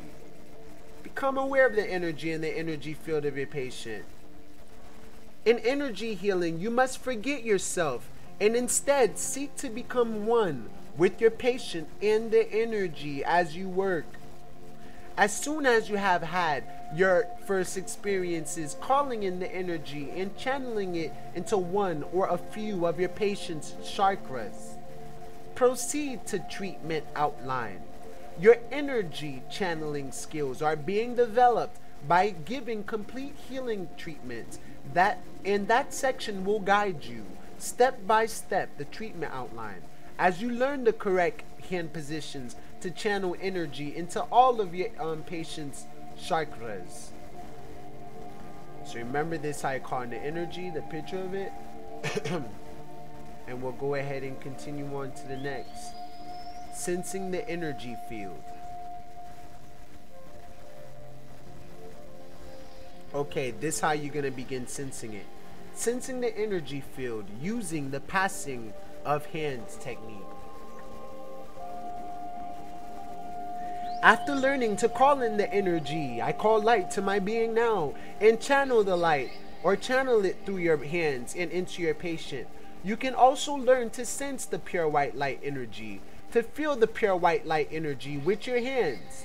This skill is useful, for you can use this ability to sense where and how your patient's energetic field has acquired energetic defects, so you can correct them and bring renewed energetic health. So now this passing of hand technique is also a scan, an energetic scan to sense what's going on around each area of the being, to see what part of the body needs your healing and stuff like that. So it's like a radar, a scanner, an indicator. You will be able to pay special attention to those areas in particular need of healing. You will conduct a greater measure of the healing energy to conduct these locations and begin to work to correct whatever problem exists there. As with energy channeling, sensing the energy with your hands is a natural human ability you already inherit within you. Opening yourself to the sensations that the energy produces in your hands is all you need to do. So opening yourself to the sensations that the energy produces in your hands is all you need to do. Your hands are very useful in sensing the energy, sensing like radar, the energy in your patient's energy field, because they may be moved through various areas of the energy field to inform you of what areas are in particular need of healing. Sensing the energy with your hands takes a little time to learn, as the sensations are often subtle, very quick, very rapid.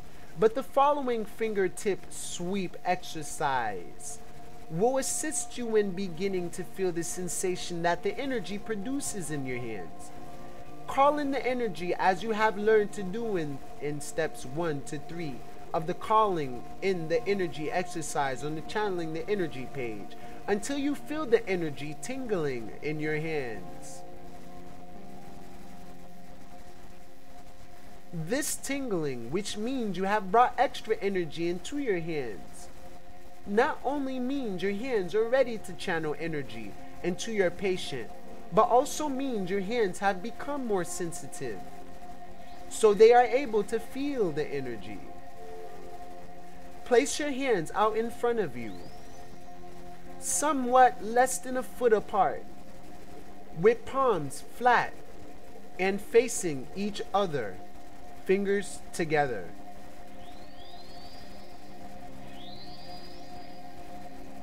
Palms flat facing each other but not touching, fingers together. Now bend the wrist of your right hand so that the palm of the hand points towards you. So now bend the right hand. Now your right fingertips are gonna be facing your left hand. Right sends, left receive. And the fingertips of that hand point towards the open palm of your left hand. Sweep the fingers of your right hand across your open left palm slowly, with fingertips about 3 or 4 inches away from your palm, and sweep like you're brushing or petting a cat, petting a kitty. Try sweeping one finger or a few. What sensation do you feel in the palm of your left hand as you do this? Do not try to think about it, or do not try to think about what you are feeling, but simply let go and open yourself to whatever sensation comes. Heat, tingles, tickles, weirdness, awkwardness, there's anything. Try sweeping your fingertips in different directions. For example, up and down versus left and right. North and west versus east and west. North and south versus east and west. Do you feel anything in your left palm as the fingers of your right hand sweeps across it? The sensation will be subtle. You are sensing the energy field emanating from your fingertips as it sweeps across the palm of the opposite hand. Now switch. Sweep the fingers of your left hand across your right palm in the exact same way as we just did. Do you feel anything? Is one of your palms more sensitive than the other? Experiment with this exercise. Repeat it several times a day to become accustomed to sensing the energy with your hands. It may take a little practice. It's cool because I made an energy cleansing video, in a chakra video, that help you sense the energy and strengthen the energy and stuff like that. And I actually included that technique in it. It's called healing. I forgot what it's called. Something about a chakra. You can find it at www.youtube.com/one Archangel Makintoch. It's one of my chakra techniques, chakra healing techniques, or energy cleansing techniques, or chakra energy cleansing techniques. Something along that line. You'll see it. It's a wonderful video. It's lengthy, but there's a lot of important exercises and moves that I teach you in there to feeling the energy, and you do begin to feel it to the point where like it gets extremely powerful. You might have to stop the video, but it's on that website, One Archangel Makintoch, at YouTube, and look through my videos.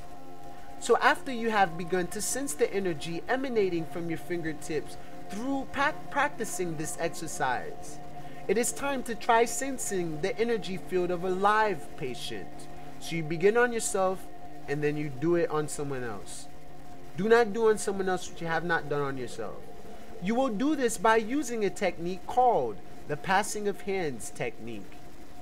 In this technique, your hands are slowly passed palm down along the body surface of your patient, just like you were doing with your palms, approximately 4 to 5 inches above the skin level, like you were doing with your palms. Whatever energetic defects may exist in the energy field around the body of your patient will register as subtle sensations in the palms of your hands. Often these sensations will be a subtle feeling of a bump or a dip, like sometimes your hand will kind of pull down or go up, or things like that, or a subtle sense of heat or coldness. You may receive other subtle sensations as well. It is these sensations in your palms, along with the intuitive impressions, visions, and feelings, information which you receive while performing this technique, that will inform you on the condition of the energetic, spiritual, and soul field over whatever region of your patient's body you are scanning with your hands. Proceed as follows.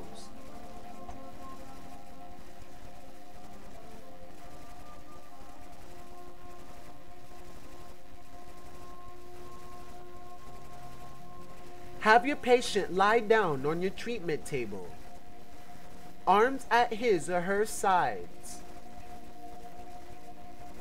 Now call in the energy as you have learned to do in steps 1, 2, 3 of the calling in the energy exercise on the channeling the energy page, until you feel the energy tingling in your hands.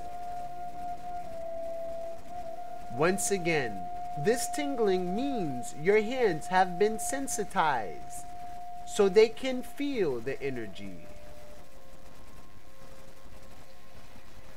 Now begin to scan the body of your patient by using the palm of one hand at a time. Start with your right hand, whether you are right-handed or left-handed. The right hand is dominant in sensing the energy in most people. Begin at the top of the head. Hold your hand level with fingers spread slightly as if resting. It's like this, slightly. Your hand should be about 4 or 5 inches above the body surface.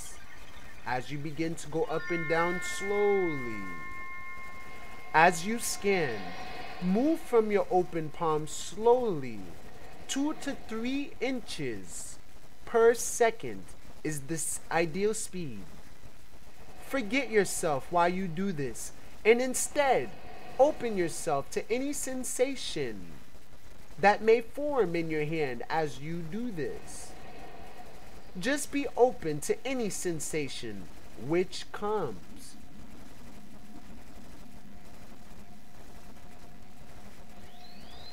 Do you feel anything around the top or sides of the head?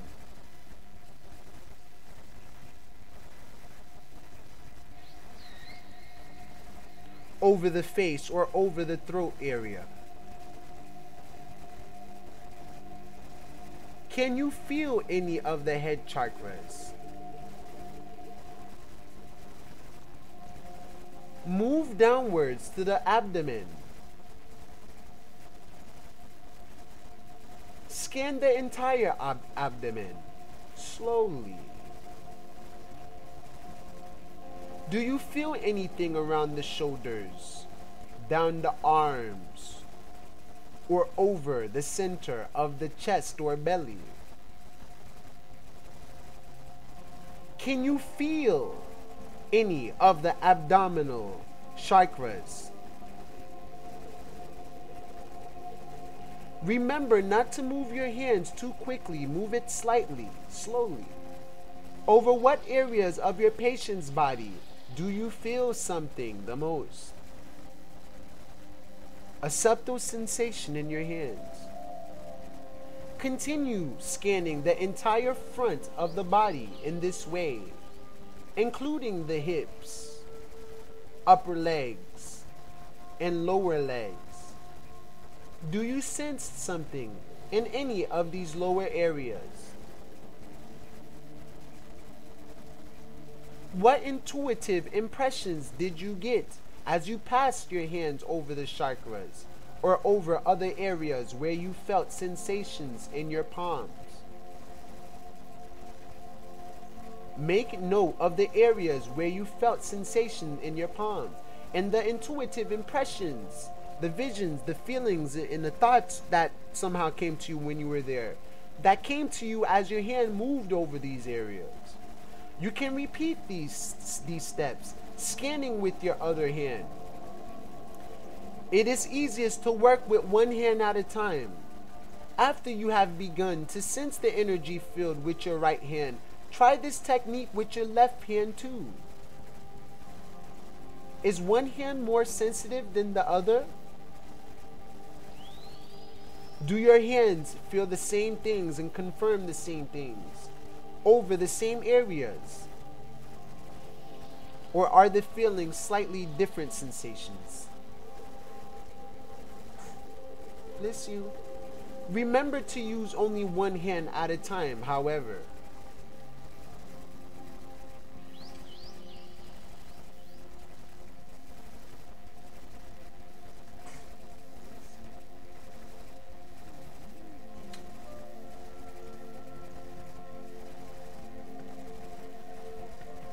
Always practice the, hold on, pardon me.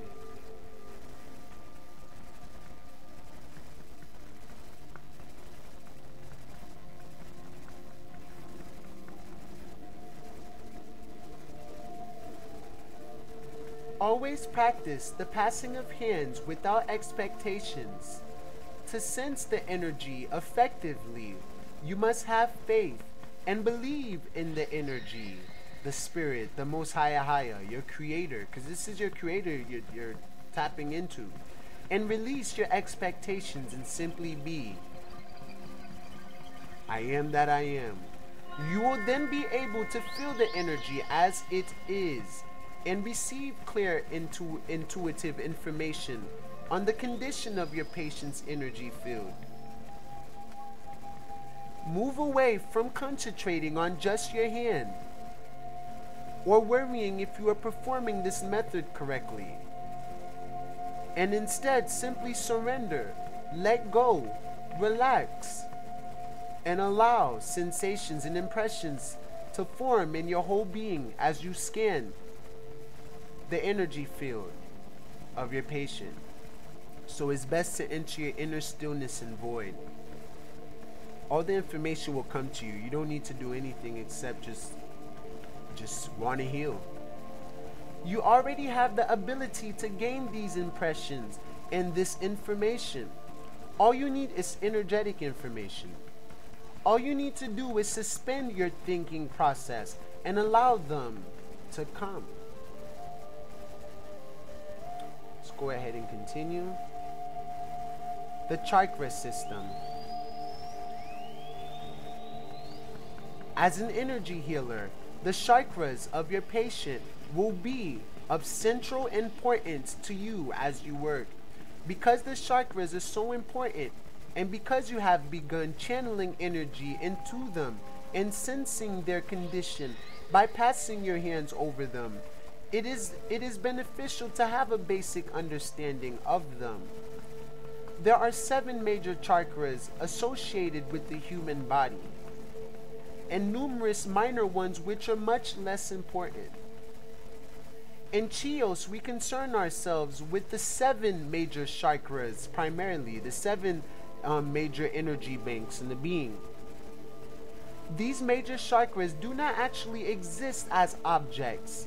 They are actually energy patterns, swirls of energy, spiraling energy that spin in fractal form. But there are certain specific locations on the body that correspond to them. So they're like vortexes. 5 along the spine and 2 on the head. So these major chakras do not actually exist as objects. There are energy patterns, but there are certain specific locations on the body that correspond to them. 5 along the spine and 2 on the head. Each chakra is shaped like a funnel or a whirlpool or vortex or tornado of energy. Their vortices lie inside the body along the spinal cord, which corresponds to a central energy channel, Shashuma, and up into the head. Each of the 7 chakras have both a front, usually dominant component, and a rear, usually less dominant component, which are intimately related. So you got to scan both back and front of the body. The 1st and 7th chakras, however, are usually represented and thought of as having only the one dominant component, as it is far, far more significant than the weaker components in these 2 areas. So the 1st chakra would be the root chakra, which is near genitals, which is really connected to your feet. And the 7th chakra will be the one at your head. So your head and your feet are entrances. Very powerful places. Alright. The 7th chakra extends vertically upwards above the head. And the 1st chakra extends forwards from the base of the spine and downwards at up to a 30 to 45 degree angle. Although the 1st and 7th have at their appropriate,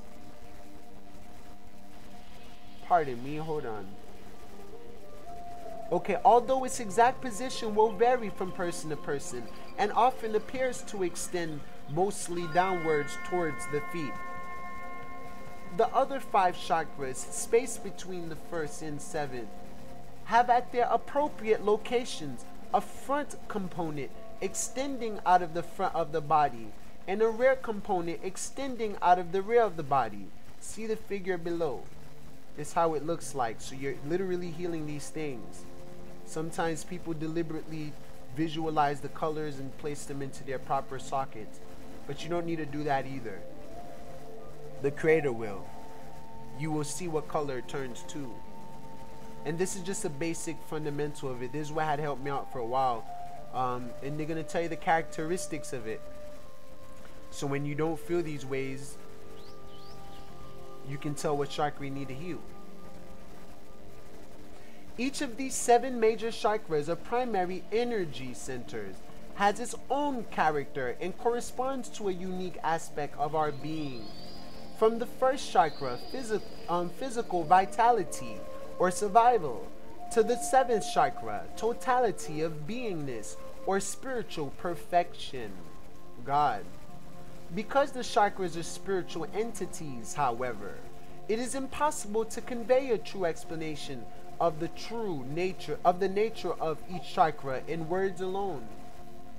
Each is a realm of being and consciousness that cannot be described in mere words, but must be experienced. Yeah, it's difficult to explain it because it'll feel like just words, but the words have dimension and feeling to them in reality. In later Chios levels, you will learn to sense the true spiritual nature of the chakras for yourself, Each chakra also has a certain true color of the visible light spectrum associated with it from the pure white light. From red, first chakra, to violet, seventh chakra. You will also later learn to sense and see the true color of the chakras. And by the way, as you can tell, it's the color of the rainbows. Alright? So this is what they are. We'll begin with the spiritual chakra. So your crown chakra is in charge of light, cosmic energy, and spirituality, heaven and God. It's also in charge of total of beingness, spiritual perfection. So if someone don't believe their spirit, and if they're attached to things in life, then most likely their crown chakra is weak. You see, because the crown chakra is in charge of detachment. It's in charge of faith, spirituality, spiritual perfection, totality of beingness. This pure spirit right here. And this color is violet, as you can see. Right here on the sixth chakra, we have the forehead, the third eye, ajna, the third eye chakra. And that's in charge of vision, dreams, visual intuition, psychic sights, energetic sights, anything that has to do with sights and light. And this color is indigo. So if someone has difficulties visualizing and a difficulty of comprehending light and having intuitive visions, they need to strengthen that third eye. The seventh chakra, they'll need to strengthen their spirit. The pit of the throat, which is the fifth chakra, this is Vishuddha. This one is connected to the throat. It's in charge of communication, networking, speaking, communicating, talking, listening as well, actually. That's another important one. So if someone have difficulties opening up to assert their rights or to speak up and say something and be expressive, self-expressive, because this is where you express yourself, then they need to strengthen their chakra. And that color is blue. So this is also in charge of expressing yourself through your poetry as well, your music, your art, things like that.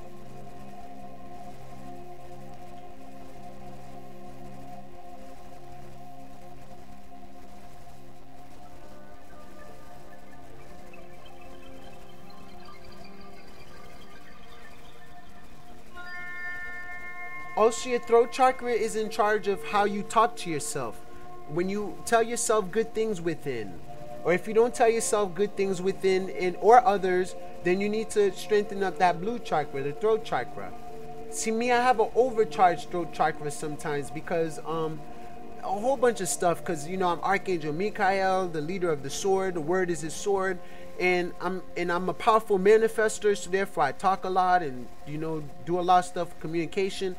I'm so-called Gemini, and the planet's so-called Mercury. Therefore, Mercury is about communication and connection. So, like, sometimes I naturally have an overcharged throat chakra.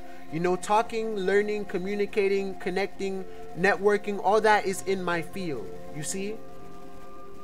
That is my element.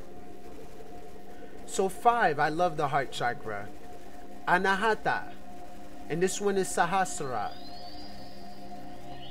Okay, Sahasrara. 4, the heart chakra.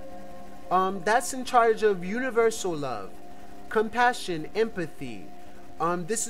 Its color is green. It's also in charge of your beliefs. This is where your beliefs are at, because whatever you love is in your heart. Whatever you have compassion for is in your heart. And if you don't have compassion, you have a lot of hate, a lot of anger, a lot of resentment. That means your heart chakra needs to be healed. It needs to be restored to universal love, compassion, and empathy. Green. And it's sad they're using dollars against us by making it the color of the heart, of green. So the solar plexus is the third chakra. That one is called Manipura. The solar plexus chakra. It's in charge of I do. It's in charge of what you do.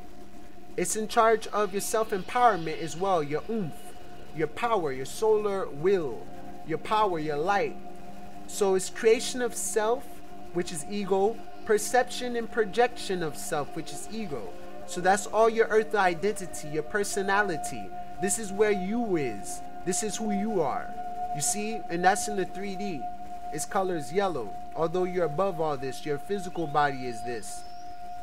But you should connect the solar plexus to the Most High will. So you're projecting the Most High's self, not the lower self. Solar plexus is very important. Sacral chakra, Svadhisthana. That one is near the pubic area, near your pubic hair and all that. It's in charge of desire, including sexual energy. And this is where all your feelings are at, your creativity, and your this is where all your creativity is at, and where all your gut feelings are at, your psychic feelings. So your sacral chakra is in charge of your psychic feelings, and your forehead is in charge of your psychic vision. You see? And you will be using all of this together, by the way. So you can master all 7 chakras and all realms and all dimensions and stuff like that.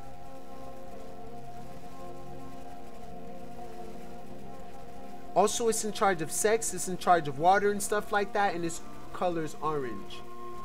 The base of the spine, this is the root chakra. This one is called wait, hold on. Muladhara. All right, Muladhara, the hara. Muladhara. This is at the base of the spine, sometimes connected to the feet as well. In the actual sexual organs, it's in charge of your physical presence, your physical vitality, physical health. Everything that has to do with physical has to do with survival and living on earth and connecting with earth. And its color is red. So all these things are in charge of your whole life. Your root chakra is in charge of your I am presence. Your sacral chakra is in charge of your I feel, what you feel.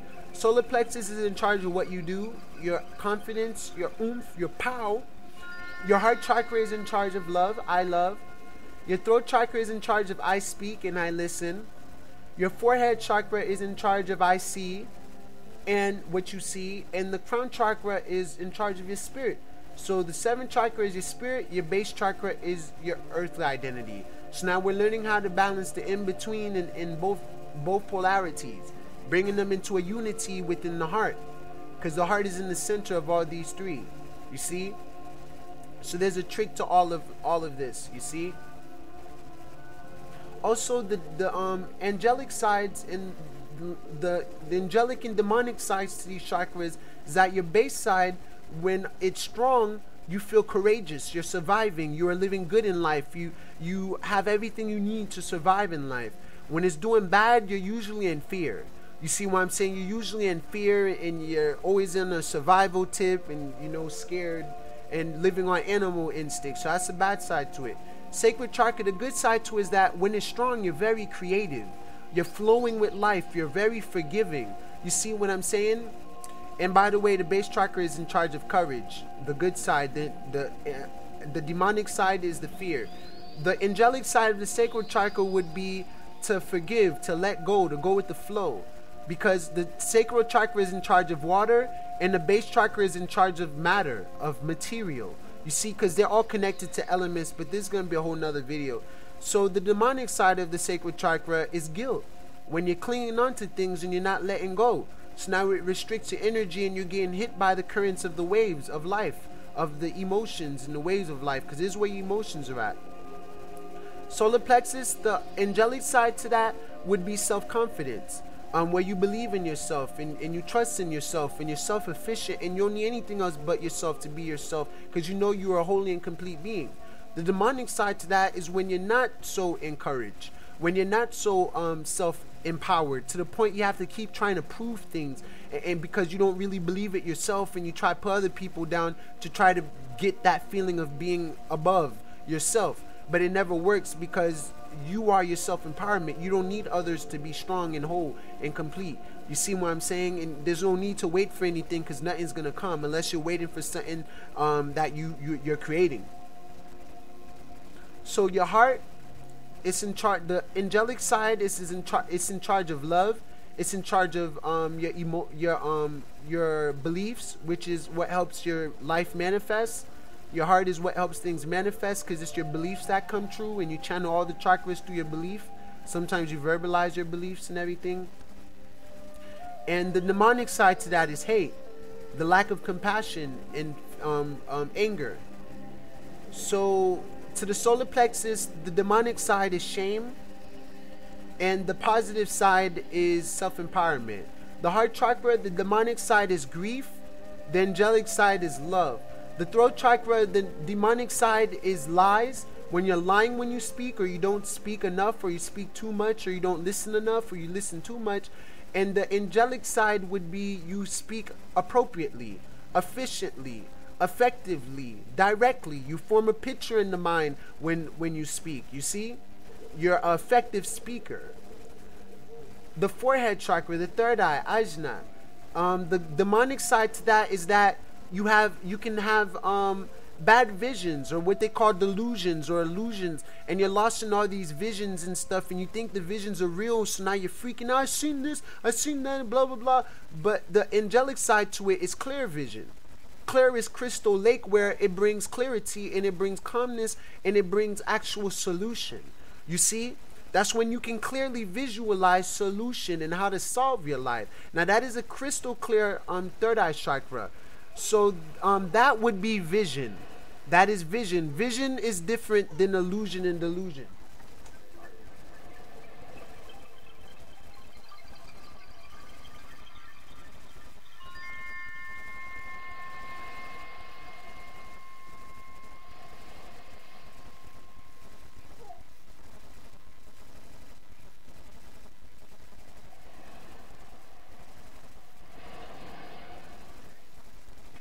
All right, let's carry on.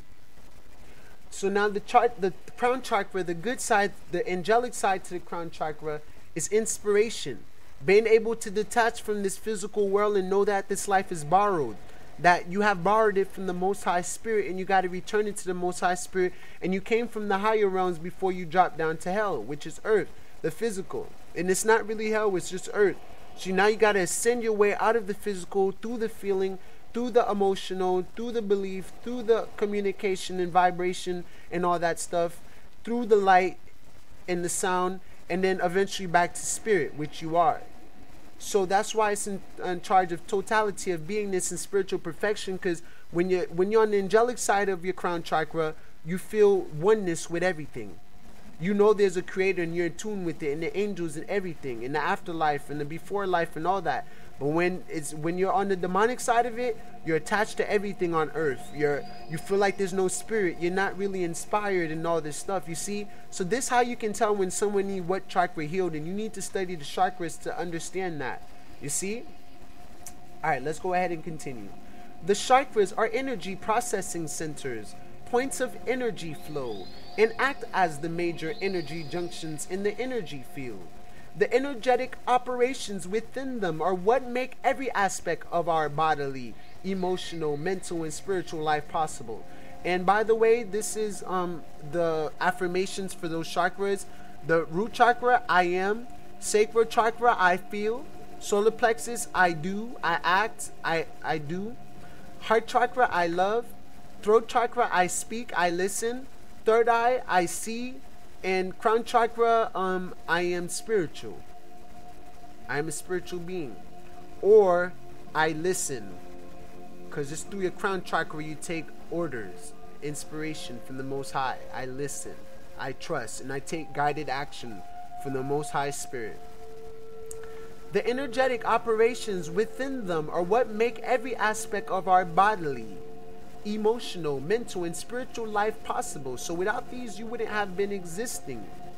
These are the 7 major feelings of your life, what makes you whole and complete as a being, physically, spiritually, everything. Every chakra is always receiving energy into itself from all around, and it is this energy that supports the energy field and the entire life process of each individual, each spirit, independent spirit. Aside from this entry of energy into the energy field through each of the 7 major chakras, there is also an upward flow of energy in the central energy channel along the Sushumna, the spine, from the lower to higher chakras. This upward flow of energy originates mostly from the earth and then moves through the first chakra, second chakra, and then on up, as it ascends finally to the 7th crown chakra, your crown. your sovereignty crown, spiritual crown. This energy is processed at each chakra on its way up in accordance with the unique nature of that chakra. The lower chakra is a simpler functioning, but as the energy ascends upwards, there is a greater degree of sophisticated and more spiritual functioning, intimately related to the life experience and state of being of the independent spirit. A defect in the energy flow through any given chakra will result not only in a defect in the energy provided through certain portions of the physical body, near to and associated with that chakra. So that would mean not only is that chakra can be defective, also that means that area around there can also be in trouble. See, like the root chakra is in charge of your sexual organs. Sacral chakra is in charge of your tummy, pretty much. Your tummy. The solar plexus is your belly. The solar plexus is in charge of your tummy, usually around the kidneys as well, because your tummy is near your kidneys and all that stuff, near the front under your heart. Your heart chakra is in charge of your heart organs, obviously. Your throat, the throat chakra, which is your thymus gland, and your heart chakra is your heart chakra is your thymus gland, and the pit of your throat is a thyroid gland. Your forehead is the pineal gland, and your crown chakra is the pituitary gland. So they're connected to the major organs of your body. You see what I'm saying? And your the root chakra also might be connected to the adrenals. Adrenaline. So it's in charge of your basic instincts and your animalistic instincts. Alright, so let's go ahead and continue. This energy is processed at each chakra on its way up in accordance with the unique nature of that chakra. The lower chakra is a simpler functioning, but as the energy ascends upwards, there's a greater sophisticated, more spiritual functioning, intimately related to the life experience and state of being of the independent spirit. Alright, let's go ahead and continue. So a defect in the energy flow through any given chakra will result not only in a defect in the energy provided to certain portions of the physical body and physical organs, near to and associated with the chakra, the energy of the organ, but will also affect emotions, emotions, the mind, the emotional body, the mental body, and spiritual body, the light body, in certain specific ways associated with the nature and chakra of that particular chakra. So associated with the nature and characteristics of that particular chakra. Defects in a certain chakra will also affect many other parts of the energy field or other chakras. So chakras can affect, one chakra can affect the other chakra. They're usually all simultaneous, by the way. It's not like you have one pure chakra and the other one is like dirty. You know what I'm saying? It's either they're all clean or they're all dirty, or they're all half tainted, or they're fully pure, sanctified, consecrated. They will impair the entire energy field's ability to process energy if you let the defects remain. This is because the energy field is a holistic entity. Every part affects every other part. They're interconnected. The chakra system is also the way you bring energy, extra energy into yourself so you may channel it into your patient. It's you bringing in the most high spirit into you, not extra energy. It's the energy that you are, that you're channeling into, tapping into. When you call in the energy, it enters you through your own chakra system from within.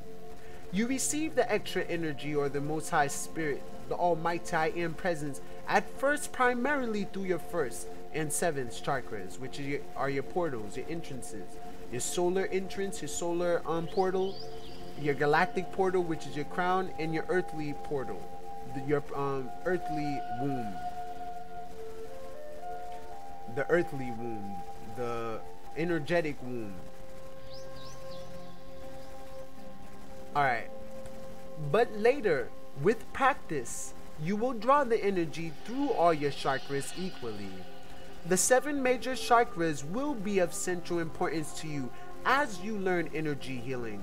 It is important to reiterate, however, that an intellectual understanding of the chakra system will not be useful to you when you're healing work, because you must experience it for yourself and define it yourself through sensing it yourself. And don't even claim that it's this color, that color, that is it's like this or that. But this is what other healers had sensed and realized when they've experienced these areas of the body. And as you can tell, it's in the same position of the body. Like this is near the feet, and now we're near the heart, now we're near the head. This is the throat of the guy or woman, and just look at it like that, like a body. So it's relatively near that. It's not 100% truth, because what you experience may be slightly different than another. You see, truth is what you experience and know for yourself. It's self-evident. So the true energy healer learns to expand his or her awareness and experience each of the chakras as a realm of being, astral planes, astral projection, because they are realms and dimensions. First chakra, first dimension, second chakra, second dimension, third chakra, third dimension, and stuff like that. Right now we're in the fifth dimension. Well, the earth is in the fifth dimension or fourth dimension right now, but many people are living all these dimensions simultaneously, and they're above them and beyond them, and they're just out of this world. That's all I can say. Just out of this world, man. Each chakra is a realm within its own nature and consciousness. As you begin to channel energy into the chakras and practice the passing of hands over them, begin to allow some sense of the unique nature of each chakra to form in your awareness by itself. Its own unique nature. Let it speak to you. Don't go in there saying, well, the base chakra is about this, and then the sacral chakra is about that, and don't go in it like that. But it's good to have basic knowledge of it, though, because then it can, give you a feel of what's going on, a feel, because it's all gathering data. You may also begin to gain some insight into the condition of each chakra in your patients as well. Alright. So now here are the treatment outline. Treatment outline. Chios level 1. Steps of a typical treatment. Treatment atmosphere. Now that you have learned to channel and sense the energy, it is time to begin to give complete healing treatments.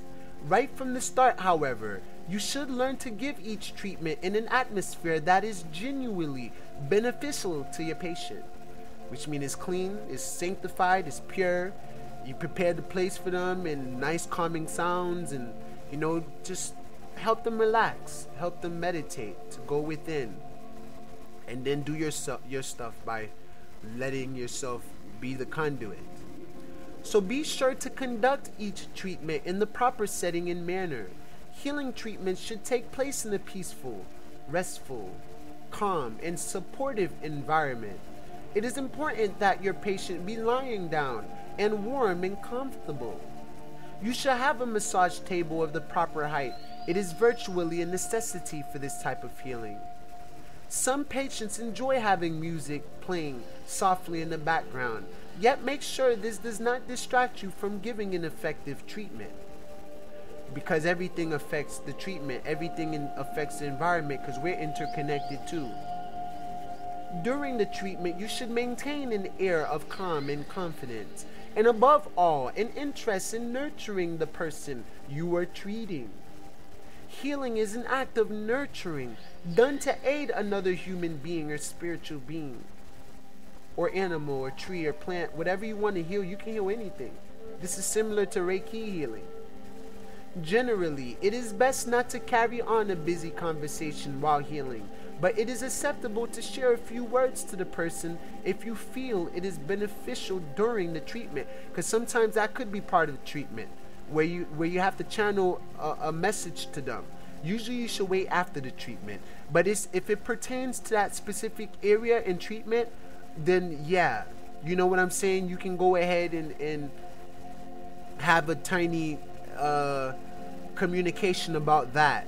Like, I sense something around your heart chakra. Have you been hurt recently? Yeah, I have. My mom just passed away. Yeah, I can sense that.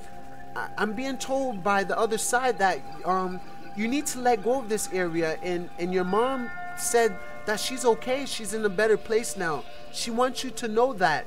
She says in order for you to be healed, you must let go. You must know that you are with her. And all of a sudden that heart chakra unblocks and begins to heal instantly. You see, like things like that, whatever pertains to that. But don't talk about, oh, have you been to any other healers before? Like, no, that's just so distractive. Don't do that. don't talk about anything if you can. Silence is golden. You can talk about it after if you want. That's the best. Take note, you know, because this is all data gathering. All right. It will often be that your patient will enter into a calm, peaceful, and relaxed state during treatment, and perhaps have experiences of expanded awareness, like they're meditating. It is also possible on occasion that energy healing treatments may manifest experiences or memories of past traumas or past lifetimes, or repressed emotions surfacing, physical symptoms, or other things unpleasant to your patient, which sometimes accompany the personal healing process, like the talking about the passed away mom thing. These disturbances in the body or mind, the physical body and emotion, in the mental body of your patient cannot be predicted or controlled by you, the healer. It is your responsibility at these times, however, to be a present and compassionate supporter, and yet not become wrapped up in whatever is coming up. To maintain the openness and clarity necessary for healing, by acknowledging and encouraging your patient to express and embrace whatever thoughts, emotions, and sensations may appear during treatment. It is also possible for your patient to have peak experiences, unusual or extraordinary experiences in consciousness, spirit, soul, energy, and you can again act in an affirming and supportive role. Because sometimes you're making demons leave out of these people, non-positive energies and different things can happen, so you got to know how to truly be a versatile and flexible healer. Find your way, find your technique. Calling in the energy. To begin the treatment, you must first summon the energy, requesting that it begin to flow. Stand by yourself for a moment. Close your eyes and begin to see and feel the energy flowing into you from all around you and to your body. See the energy filling your body and then moving to your shoulders and down your shoulders and arms, and down your arms into your hands, filling them like water filling a glove. Charge up. Really see and feel the energy coming in now, flowing through you and building in your hands now. Effortlessly let the energy build in this way. Do not force the energy, just see it effortlessly building in this way. As you have practiced previously, aforementioned. Release yourself to the energy. Surrender to the energy. Passing the hands technique now. For a few brief moments before laying on the hands, pass your hands over your patient to gain some idea of the condition of their energy field. Move your hands slowly over the front of the body, from the top of the head, the crown chakra, all the way down to the feet, the root chakra, the solar portal, and the earth portal. With your palms, with your open palms, about 4 to 5 inches away. Palms slightly open. Just relax, just so they can have a little bit of wind. You don't want to be webbing up your hand. Just slightly expand. And use one hand at a time. First right, then left, and see if the message is the same. Then do front and back of the body. Relax your hands as you do this, and be open to sensations in them. What do you feel now? Are there certain chakras that you sense are going to need pure white light energy during this treatment? Are there certain other areas in which you feel an energy disturbance of some sort?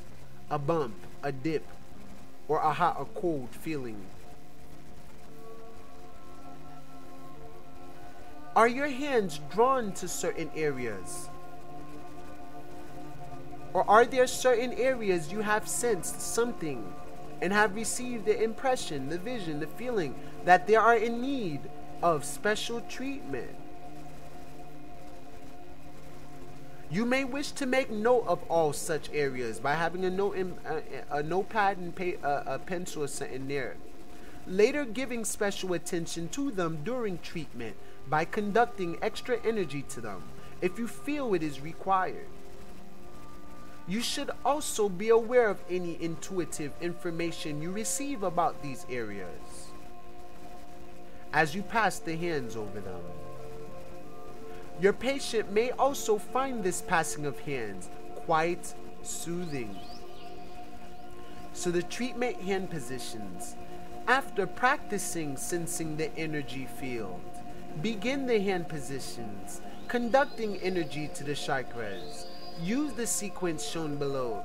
Begin with your patient lying on his or her back and stand at the head of the treatment table to treat the 7th chakra in the manner described.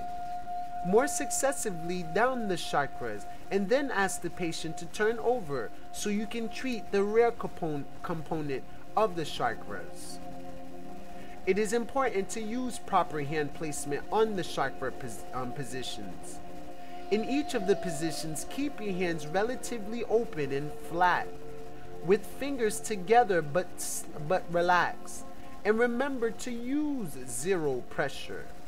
In each position, be open and aware of the energy flow. How much energy does each chakra draw? Do some want more energy than others? And energy is attention. What part is grabbing your attention at the moment?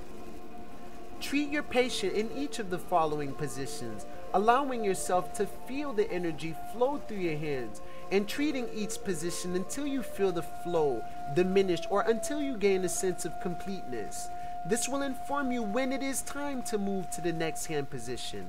You will often find yourself treating each chakra position for 3 to 5 minutes, but this will vary because some locations will need more of the energy than others.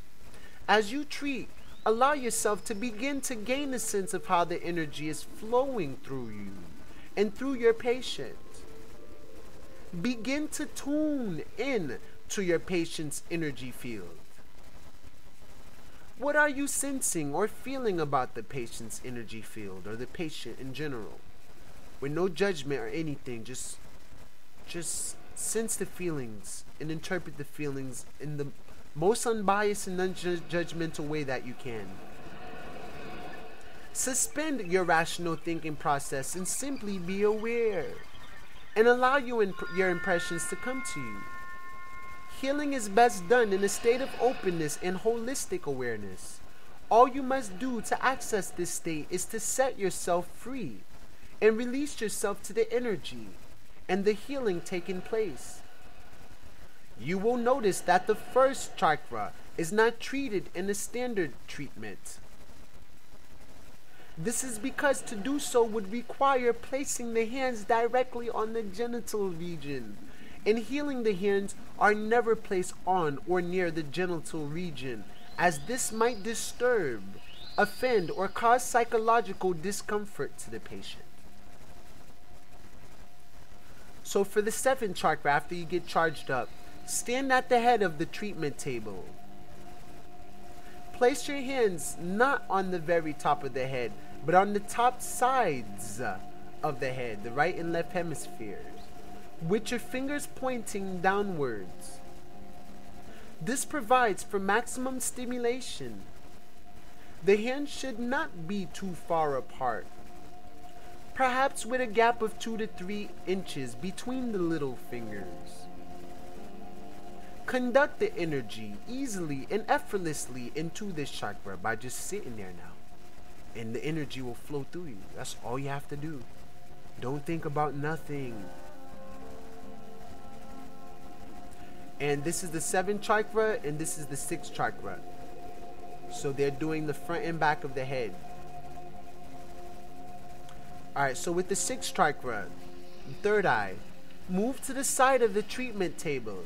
Almost all healers will find the patient's right side the best side to work from.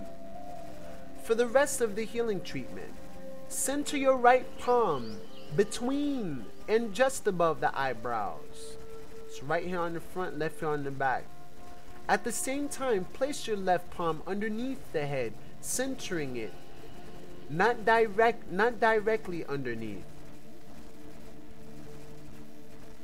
but between the back of the head and the neck, like the nape of the neck, just below the curve of the back of the head. Conduct the energy to this chakra. You are treating both components at the same time, one with each hand.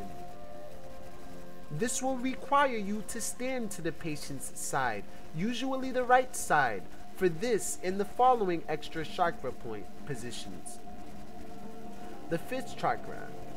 Center your right palm over or just above the pit in the throat, and your right palm below the base of the neck, like this picture depicts. Underneath the patient and directly back from the front palm.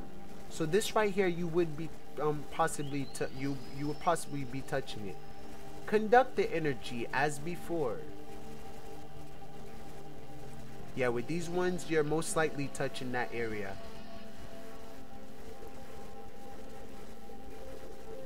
Alright, now the 3rd chakra, solar plexus chakra.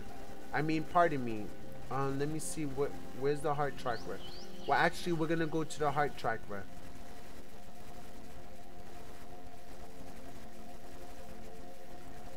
Oh, so they did put the 3rd chakra here. Alright, for the 4th chakra, this is what we're gonna use. 4th chakra, for a front component. Center your right palm directly between the breasts, between the nipples, and then place your left hand alongside your right hand and just above it on the patient's body so that they gently overlap. Just thumbs and index fingers may overlap, nothing more or less. If you are a male healer treating a woman, you will have to use care and vary hand positions somewhat to show courtesy. But try to keep the right palm centered over the chakra. Now conduct the energy. You are just treating the front component of this chakra. You will treat the rear component later.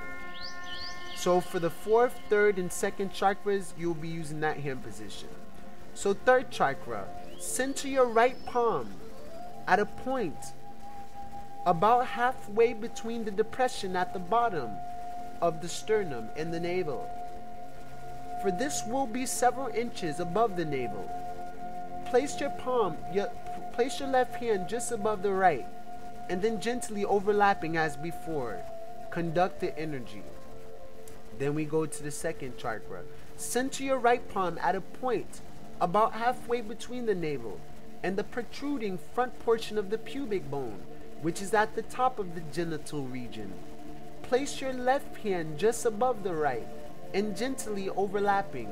Conduct the energy. Arms and legs. Skip this step when first learning. It is most important to treat the chakras. Later, after you have gained some experience, your patient will also benefit from treatment of the arms and legs if you wish to do so or feel it would be beneficial. Begin with the right arm, placing your right palm on the inside of the elbow joint. Left palm on the outside. Proceed around the treatment table in either direction, using your right palm on the inside portion of each limb joint, elbows and knees. At the joints, your left palm on the outsides.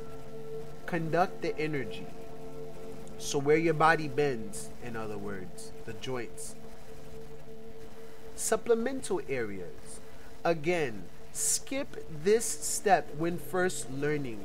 Later, after a little experience, your patient will benefit from treatment of any special areas that you sensed in the aura, using the passing of hands at the beginning of the treatment.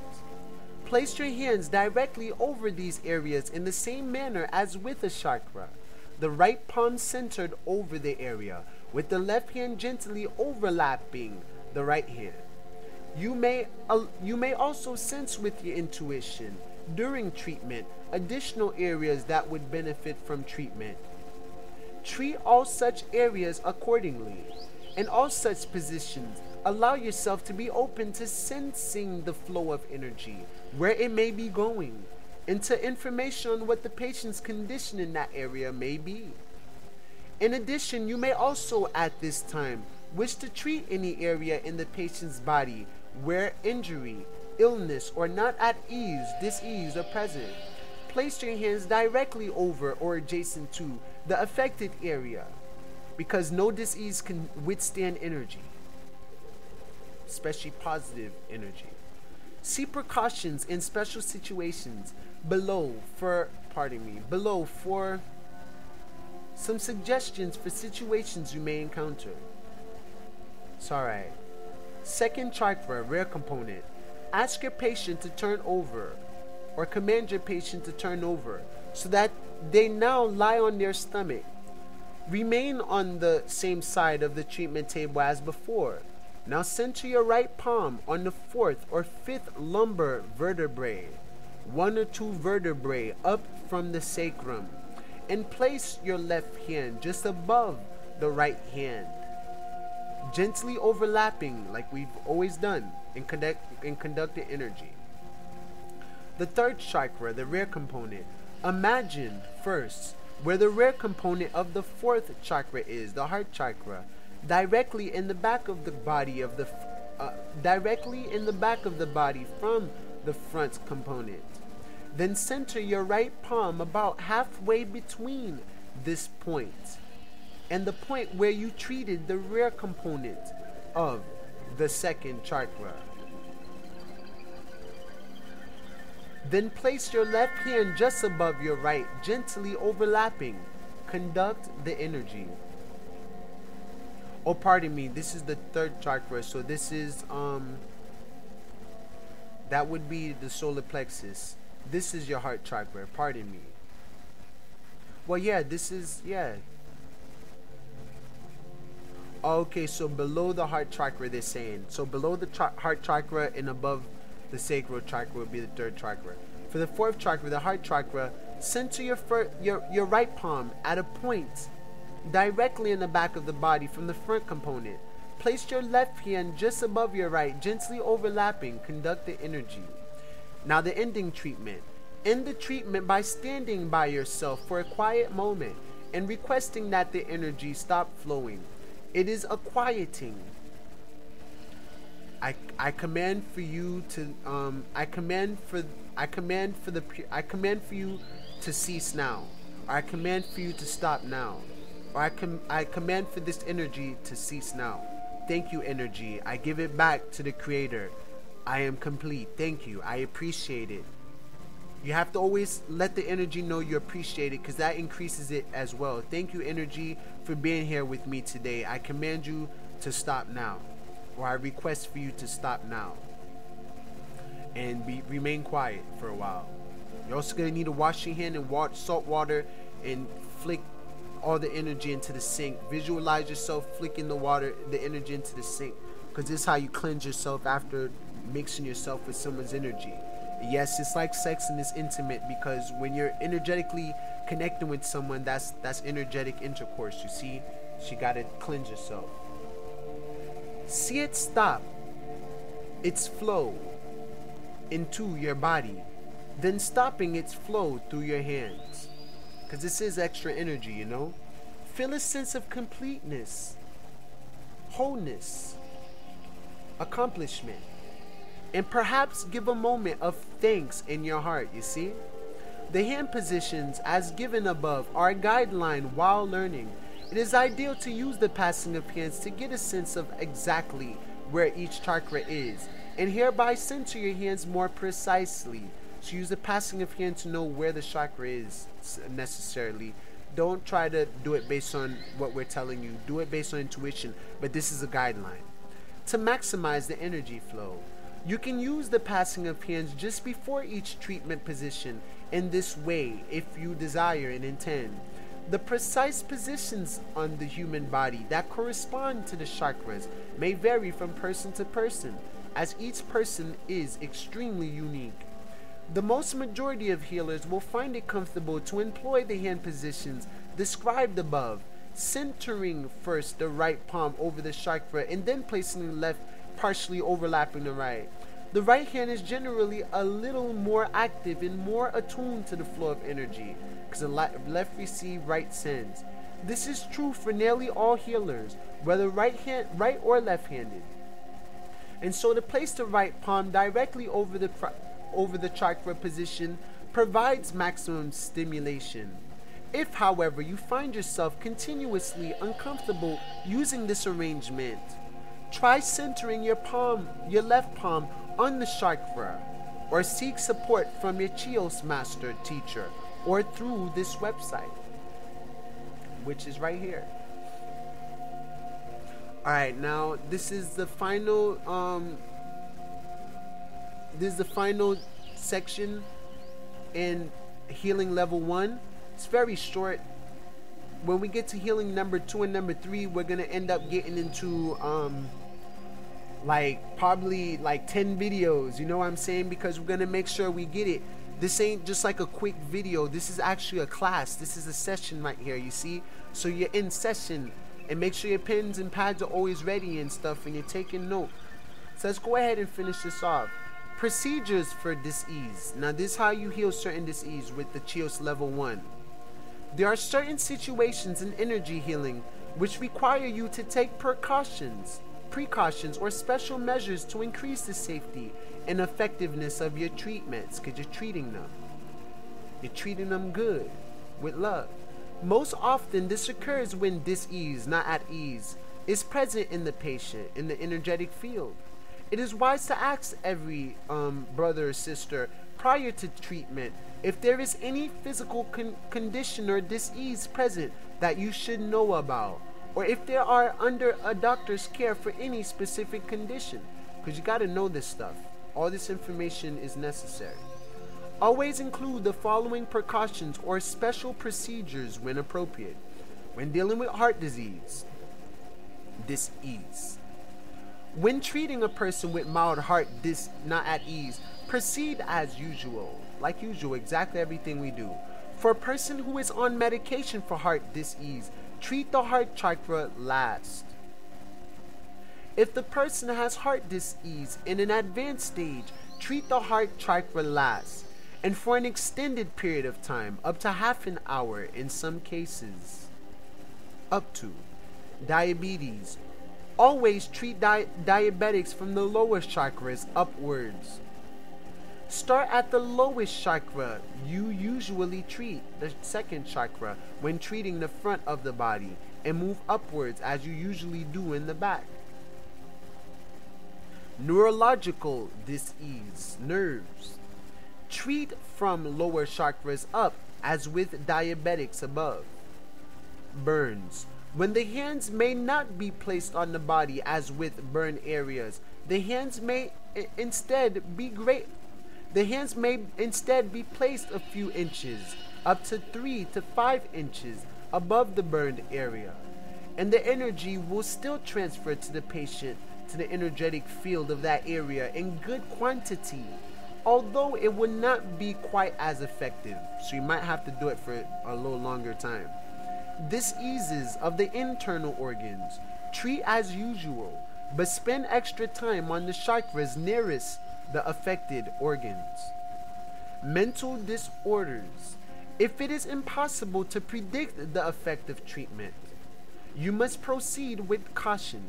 Treat the person for a short time, 1/2 or 1/3 of the normal treatment time per chakra and note any effects. Proceed carefully, because all this is mental, so you might make them receive more mental energy and stuff, and they might not be able to use it right, and it might freak them out. So use it little by little to see how they register and react to the little bit of energy you're giving them.